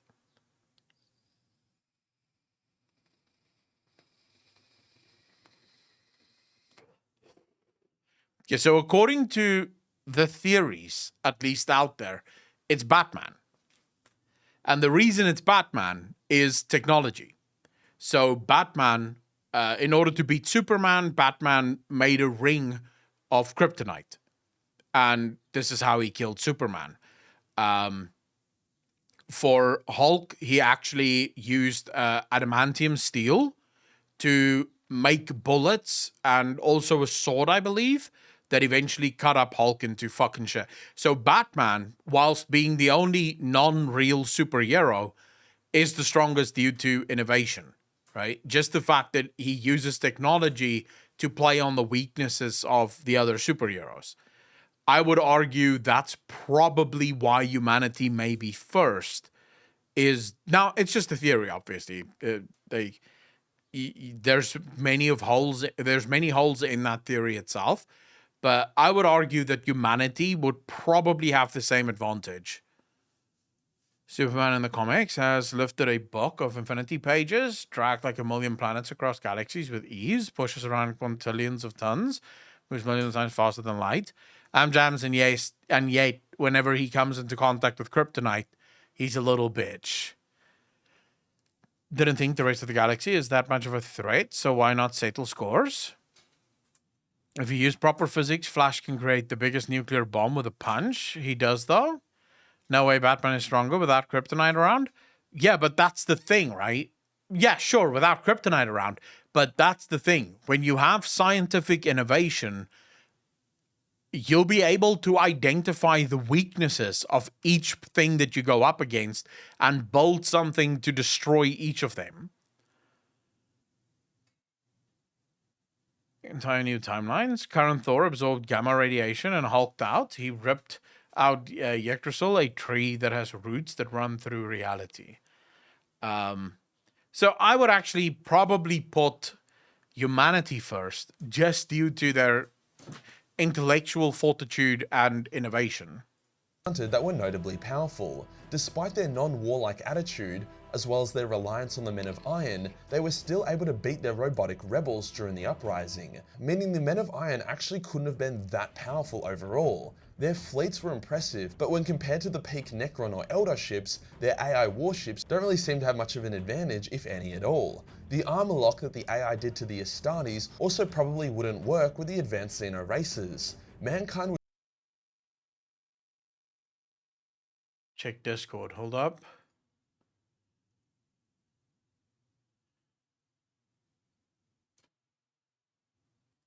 Okay, wait a second. Let me just quickly...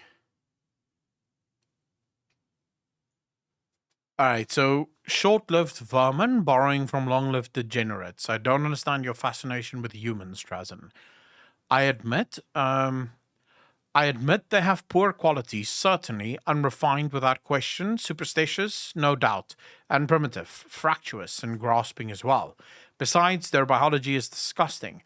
Everything they consume for energy eventually kills them. Their digestive tracts are literal colonies of bacteria, and their reproductive system is the same as their waste elimination system. Did you know that? All right. Orican grimaced as if he had not known it and preferred to live in a state of ignorance. It's true, Trazen insisted. I've done the dissections, yet despite all those difficulties, they've done a great deal in the galaxy.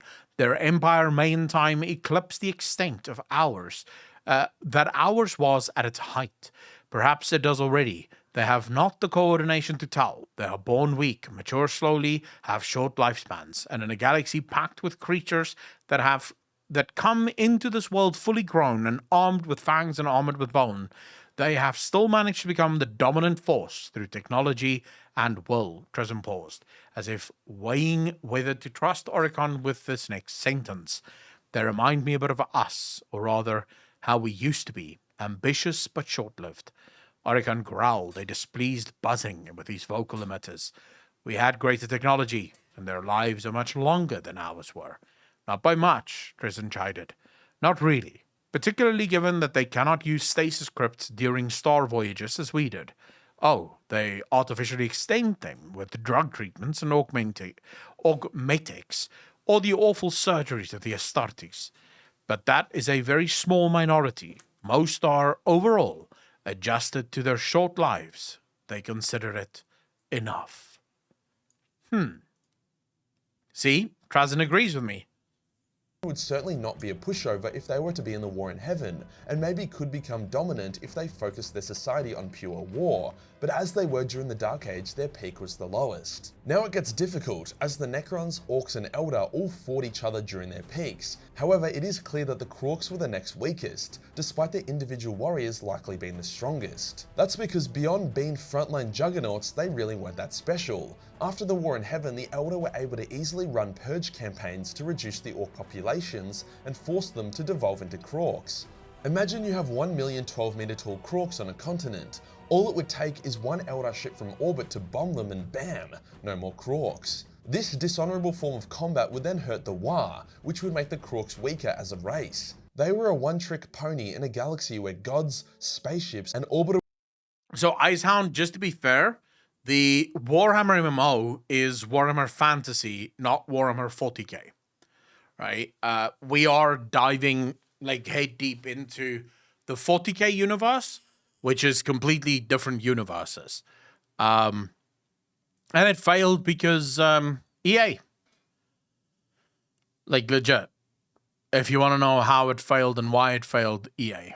Bombardments were a thing. Out of the Eldar and the Necrons were stronger at their peak. After all, the Necrons, with the help of their Catan overlords, pretty much defeated the Eldar, Krorks, and Old Ones. It's close though. Kain was able to beat the Nightbringer, whilst Vor was able to severely wound the Void Dragon. However, the Necrons were always inventing new tech and methods to beat the Eldar, such as breaching their webway and building pylons that nullified the warp.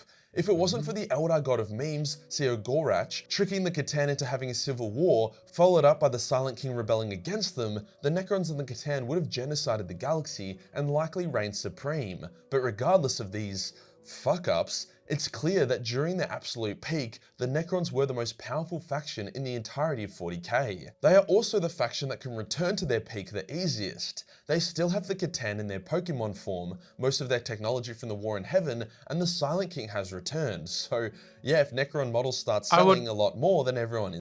I would argue that yes, he's looking at all of these races at their height, but there's a lot of speculation information that is sort of missing. So, for example, why is it that they're so much more obsessed with fighting each other than actually conquering the galaxy? Trazyn says that in that when he speaks about humans. They have immortality. They live forever. So there's always tomorrow. Today we fight each other. Tomorrow we'll fight someone else. So once we've won, that's when we'll do things. There's no need for them to keep innovating. There's no need for them to expand and to grow and to be better, which is why I don't think that Necrons is the most powerful.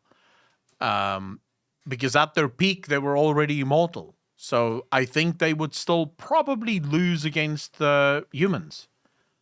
Is fucked. If you enjoy the video and you want to support the channel, then buy the Major Kill cosplay calendar, full of lovely ladies, awesome cosplay, and a lot of titties. The Patreon also has the unused raw shots for $10 and above. Hit the subscribe button, then hit the real subscribe button for more that's peak one content. thing. Join the Discord for more memes, and I'll see you on the next one. Peace. I mean, it works, selling a calendar with cosplay ladies. Hey, you know, titties sell. The Silent King, the leader of the Necrons, saw the Nids and panicked.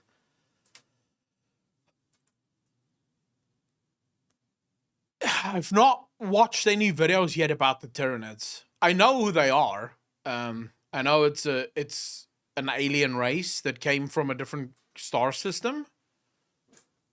What marketing mean? Dude, titties is the best marketing you can have. Every guy, even if he's gay, likes a bit of titty.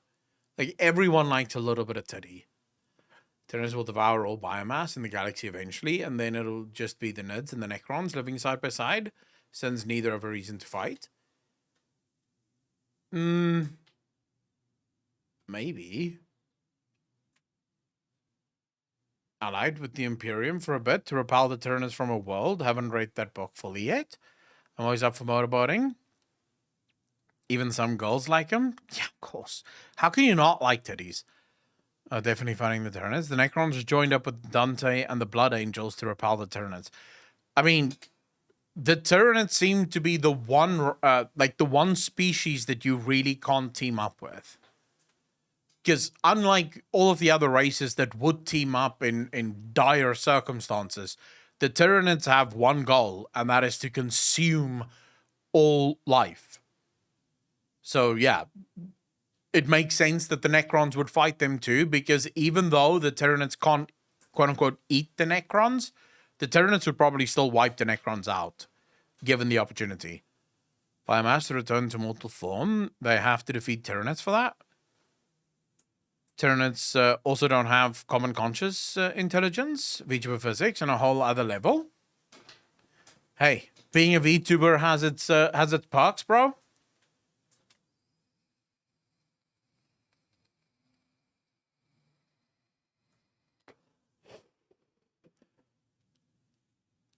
Yeah, but I'll be honest with you, I don't quite understand how the orcs is still a thing. When are you transitioning to a VTuber? I'm already a VTuber, Ams. What do you mean, when am I transitioning to a VTuber? Already fully VTuber? Like, look at this. This is all VTubing. Tyranids avoid Necrons on instinct because they just take losses and can't make any gains from fighting them. Yeah, but I mean, if there's, let's say there's nothing left. Yeah, they've already eaten the whole universe. Do you think they would still then avoid the Necrons? Doubtful, right?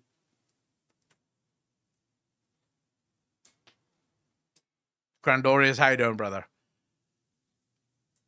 When are you streaming Minecraft with Iron Mouse? Iron Mouse, if you're already a VTuber then. I don't think I once streamed Minecraft. It was fun, but not fun enough for me to do it again. Galactic fungi. I don't fucking know. It's still a thing because they're almost impossible to completely eradicate. They leave spores after they die that then eventually grow into mushrooms that shit out orcs again.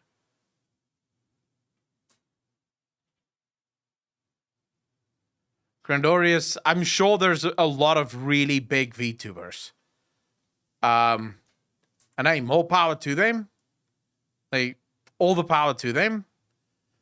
I don't have 10k viewers, and I'm not going to stop playing Minecraft just so that I can get a bunch of viewers. I'd rather sit here and talk about sex the whole day.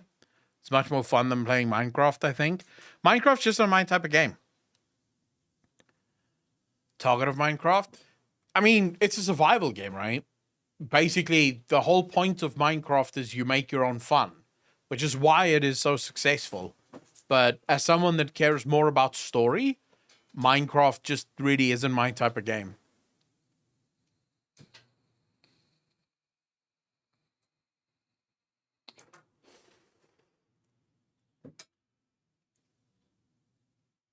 I did not know that orcs came from mushrooms, though. This I did not know.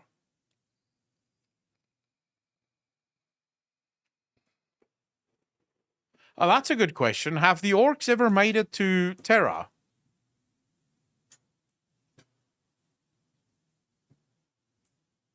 Hopu, I haven't played Dawn of War in a while. I'm still on mission 6, I believe. They aren't literally mushrooms. They're just a biological weapon. The War of the Beast. Ah. How did it go for them? It's time to sell out Akalon, make those big bucks. VTuber streaming Minecraft, doing the cryptocurrency sponsorship, etc.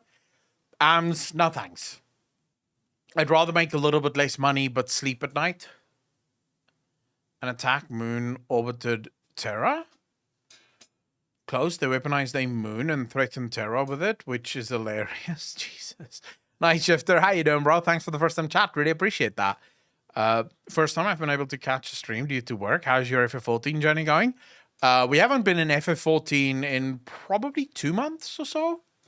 Night Shifter, we'll probably return to it soon.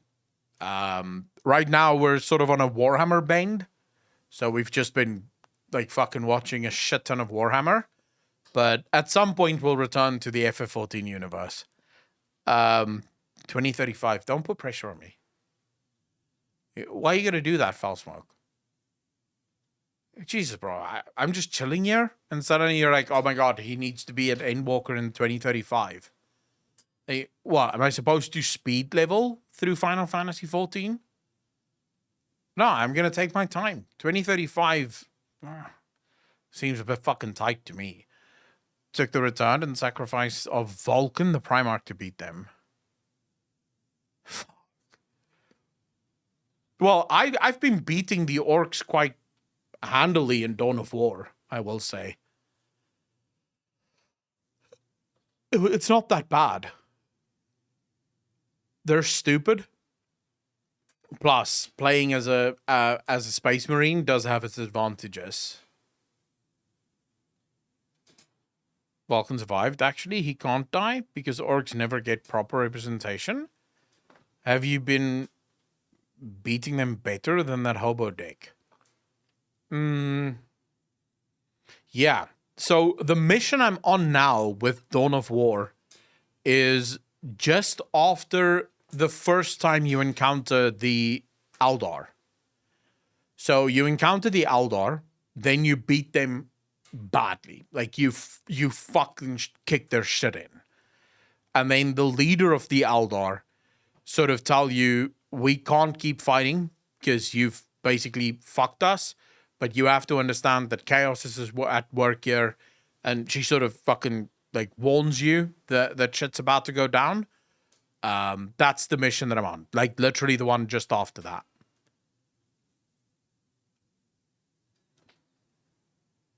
Also, Akon seems to forget orcs is never beaten.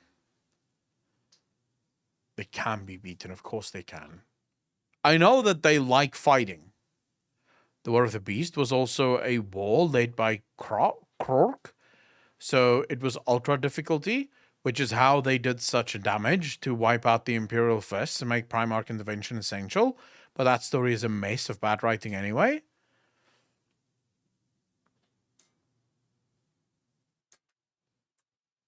Dude, the Primarchs are cool as shit. Oh my god, the whole Horus Heresy. I can't wait for the books to arrive, man. Like 10 to 20 days, it's going to be so fucking long. But I really cannot wait for those books to arrive. For those of you that weren't here in the beginning of the stream, chat made me order the first 3 books of the Horus Heresy. So I'm waiting for those books to arrive. Sadly, it's going to be up to 20 days delivery. So I'm not sure how fucking long it's actually going to take. But I'm really looking forward to getting into that. Look, Arctorius War, it's some of the most recent lore. Orc War and a Tyranid fleet smashed into each other. Tyranids get all the biomass they want, and the orcs grow bigger and stronger from the fighting. And it's become a feedback loop. Jesus. The audiobooks are good too. Rate EU, I don't like audiobooks. So there's a couple of reasons I like reading. One, you know, I like the stories and I like imagining things. But 2, reading is actually very good for you, right? So the development you get from reading is actually very good. And I sort of drift off when it comes to listening to audiobooks. So whenever I try and listen to an audiobook, about 5 minutes in, I'm no longer listening to the book. I've started doing something else. And then I don't remember shit. So I prefer reading. Right now I'm reading 1984, and then after 1984 I'll probably start with Lord of the Rings. And then as soon as my Warhammer books arrive, I'll read those. Like, I'll stop whatever I'm reading at that time and just start reading those. During the Great Crusade, Horus and 2 other Primarchs and tier legions were having problems and getting overwhelmed, and the Emperor and the Custodians had to come in and rescue them. Fuck. Yeah, I have to admit, 1984 is super cool. I'm reading before bed every night, and I genuinely have to force myself to put the book down. Well, actually, just turn off the Kindle, right? But I have to force myself to do that because I have to go to bed. Apocalypse, how you doing, bro? Guacamole, yes. I have played those.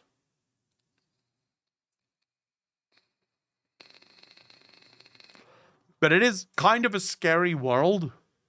Like, if you read the world that Winston finds himself in, it's a little fucking scary, bro.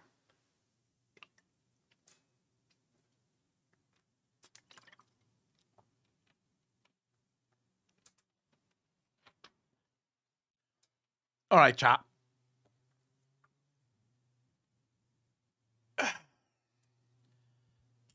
What? 1984 makes me want to look everywhere for cameras afterwards. It's not so much the cameras. It's literally so the telescreen that every house has, right? And the telescreen cannot be switched off. It's always on. So constantly, Big Brother is speaking to you. Big Brother can watch you no matter what you're doing. And like, you physically have to watch your facial expression. Because if something comes up on the telescreen and your facial expression shows in any way, shape, or form that you're a little bit annoyed by what they just said, the thought police can come take you away. And then it's death. Like, that was just fucking, dude, what the fuck? For podcast to wake up. Apocalypse, we're probably not going to do the podcast tonight. Just because I'm streaming on YouTube tomorrow. So it's probably going to be better to do it tomorrow. So yeah, by the way, guys, tomorrow's stream is on YouTube.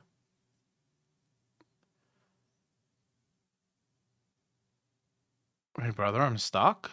Dude, this Big Brother is a whole different fucking ball ache. It's a whole different fucking ball game. The destruction of language and newspeak that got me about 1984. I think my father got arrested in the book just because of sleep talking. Dude, so Winston at one point, how many people here actually read 1984?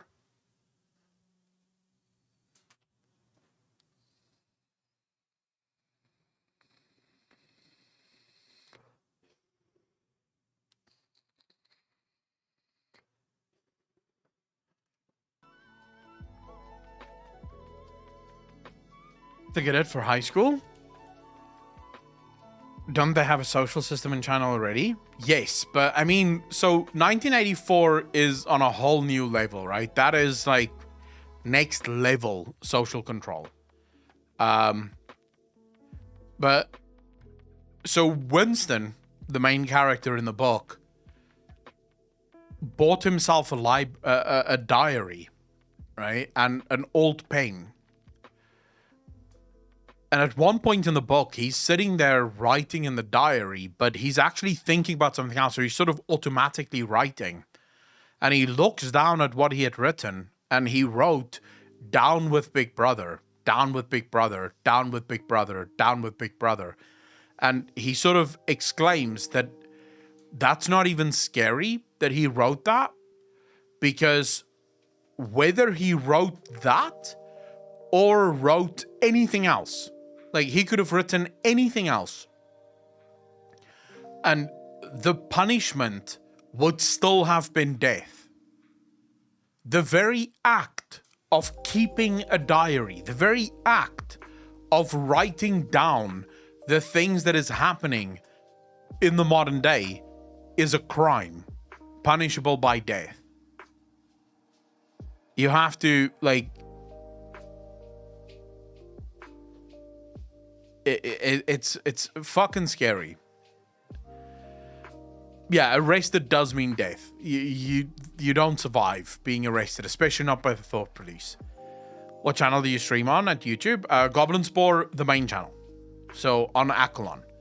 The way the streaming is going to work now is we're going to do one day Twitch, one day YouTube, one day Twitch, one day YouTube, just for funsies, because why not? Because we can now. Talakan, thank you so much for doing up. Really appreciate that. 3 months in a row. Thank you, thank you, thank you. How you doing, brother? No, the reason I'm doing that, in all honesty, is I do believe that at some point YouTube will become the premier streaming platform. Especially with Twitch kind of now giving people the right to stream to any and all of these platforms. I think Twitch themselves are sort of... I feel like Twitch themselves have given up. Twitch is dropping the ball in a lot of places. It's not so much just dropping the ball, it's money. Twitch cannot compete with YouTube. So I happen to know a couple of streamers that signed, like, I don't know them personally, but I know people that know them personally. So via the grapevine, I think Ludwig actually, I'll speak about Ludwig. I'm not going to talk about the others because Ludwig actually publicly stated this in his own video.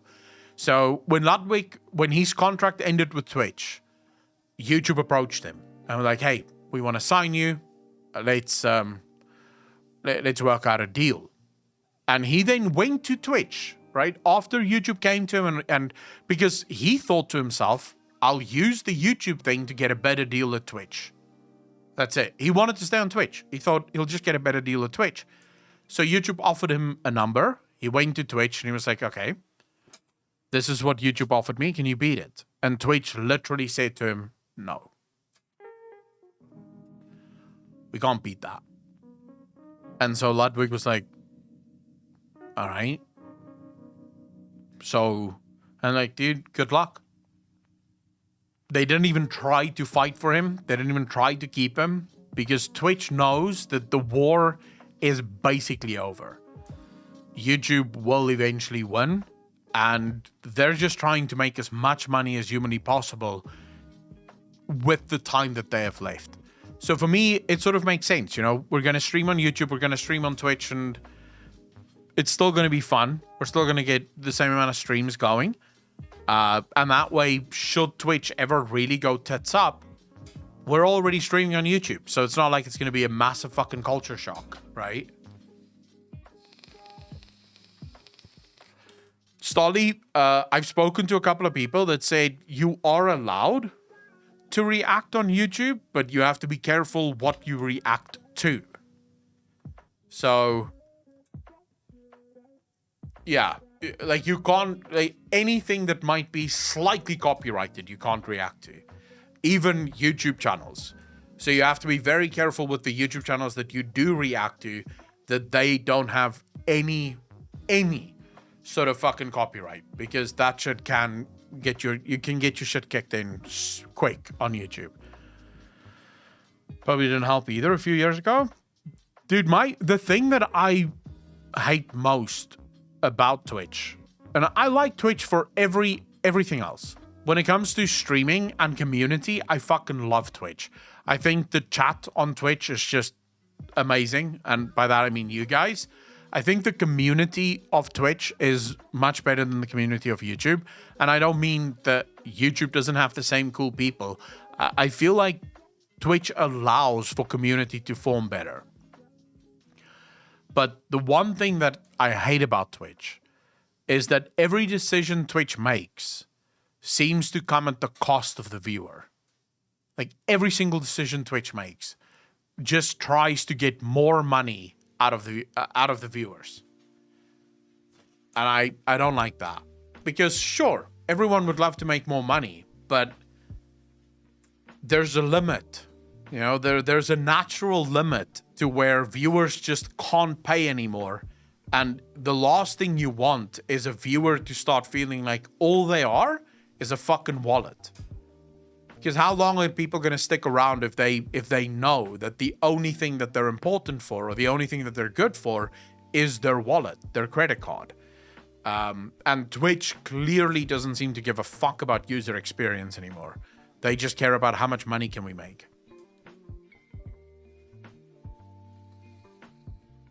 $22 fucking ads.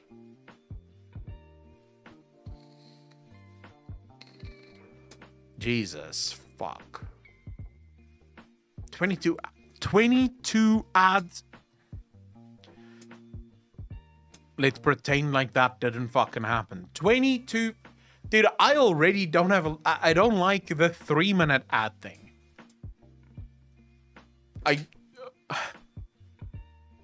The thing is, Twitch plays 3 minutes of ads every hour, but it only turns off ads for half an hour. I'm okay. 3 minutes of ads every hour and then turning off ads for an hour, that would be fine. But that's not what Twitch does. They sort of want you to do 3 minutes of ads every 30 minutes. To me, that's too fucking much. For a live stream, too much.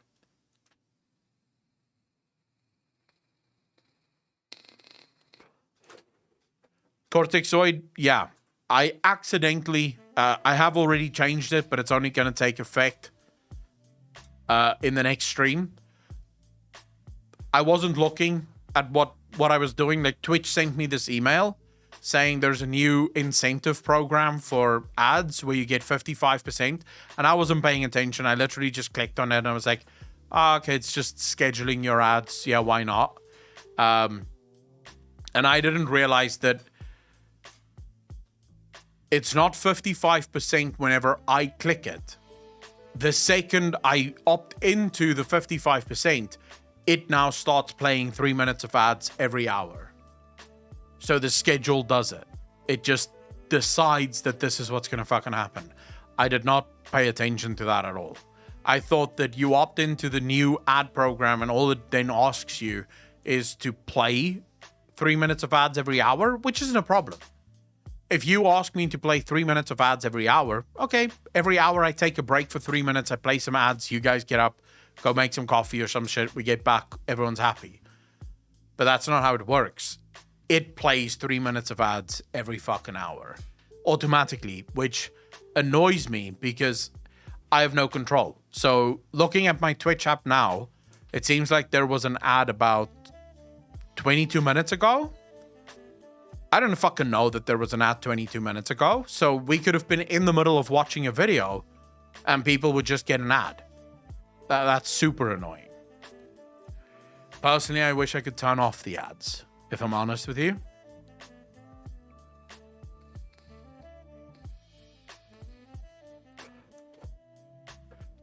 Yeah, I would argue get yourself ad block, guys. Genuinely, just get ad block.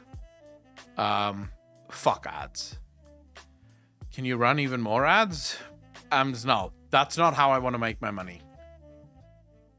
I don't want to make money on like at the expense of viewers. And I can lose out on the money that ads make me. Let me give you guys some insight. So how much money did we make last month off of ads? Just to show you how important the ads is, obviously. $14.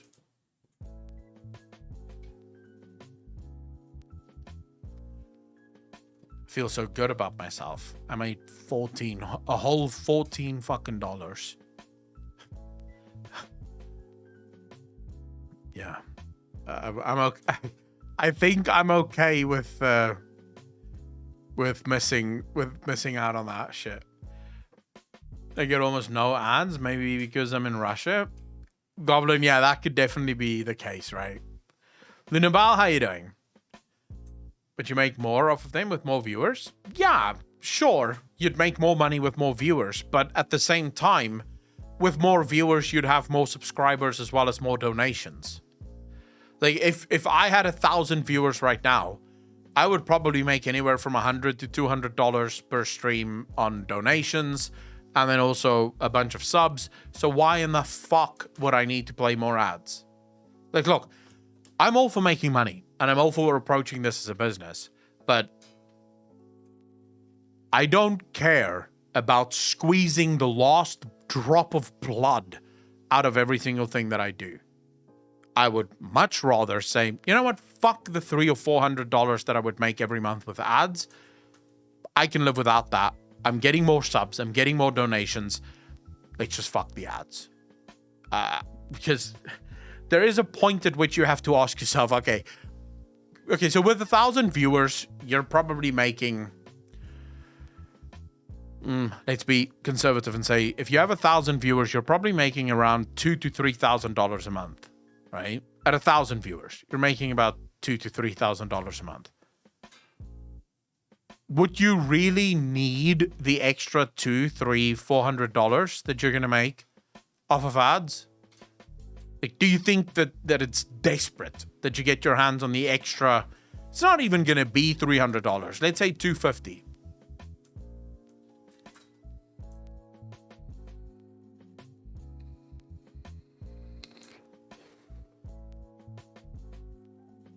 Illegal isms is not just the most comfy, which isn't to some, it's the bearable option these days. Very few ads, the more east of the EU I go. I know Europeans generally get very few ads, actually.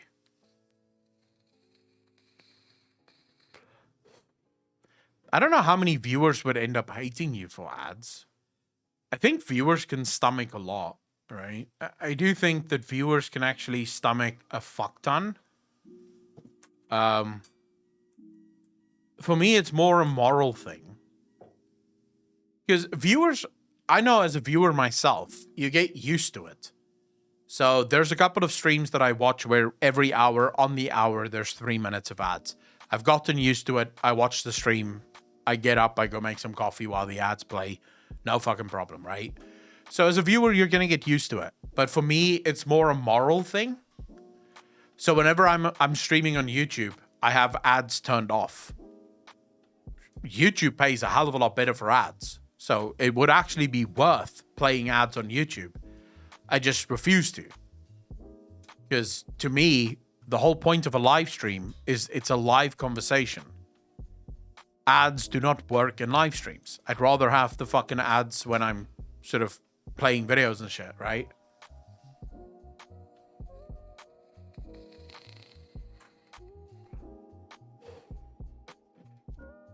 Anyways, ladies and gentlemen, I am gonna go because I have to edit all of the videos that we just made. I still have to go get food and I want to fucking rest for a bit and I want to read. So I will be back tomorrow. Basically same time, not same place. We're going to be over on YouTube tomorrow. So if you've never watched the YouTube stream, tomorrow is going to be your opportunity to do so. Do a schedule 9 hours of ads for the next stream. No, I'm actually going to be fucking, tomorrow we're going to be on YouTube, so no ads. You don't have to worry about that. It's going to be the same as today. We'll probably do a lot of Warhammer reactions and stuff like that. So hopefully it's going to be just as fun. And yeah, it's not that different, but less emotes. We have most of the same emotes on YouTube, and we have access to better TV emotes. Should be on there as well. So I'm assuming, at least. I have it activated. It should be there. So yeah. I missed the entire stream, Burmer. Grofal, because you're a fucking bastard. Why weren't you here earlier, bro? What were you doing with your life? No, we've been live for a good 6 hours already. Although we did drop, the stream dropped for like a good 10 minutes in between. So, you know, there is that. You were shopping for sports gear? Grofal, why would you buy sports gear? Every one of us in this fucking chat knows that you do not do sports. Liar.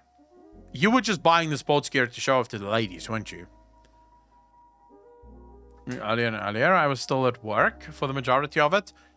Well, tomorrow probably not going to start as early as I did today, because tomorrow I actually have to make a YouTube video for the main channel first.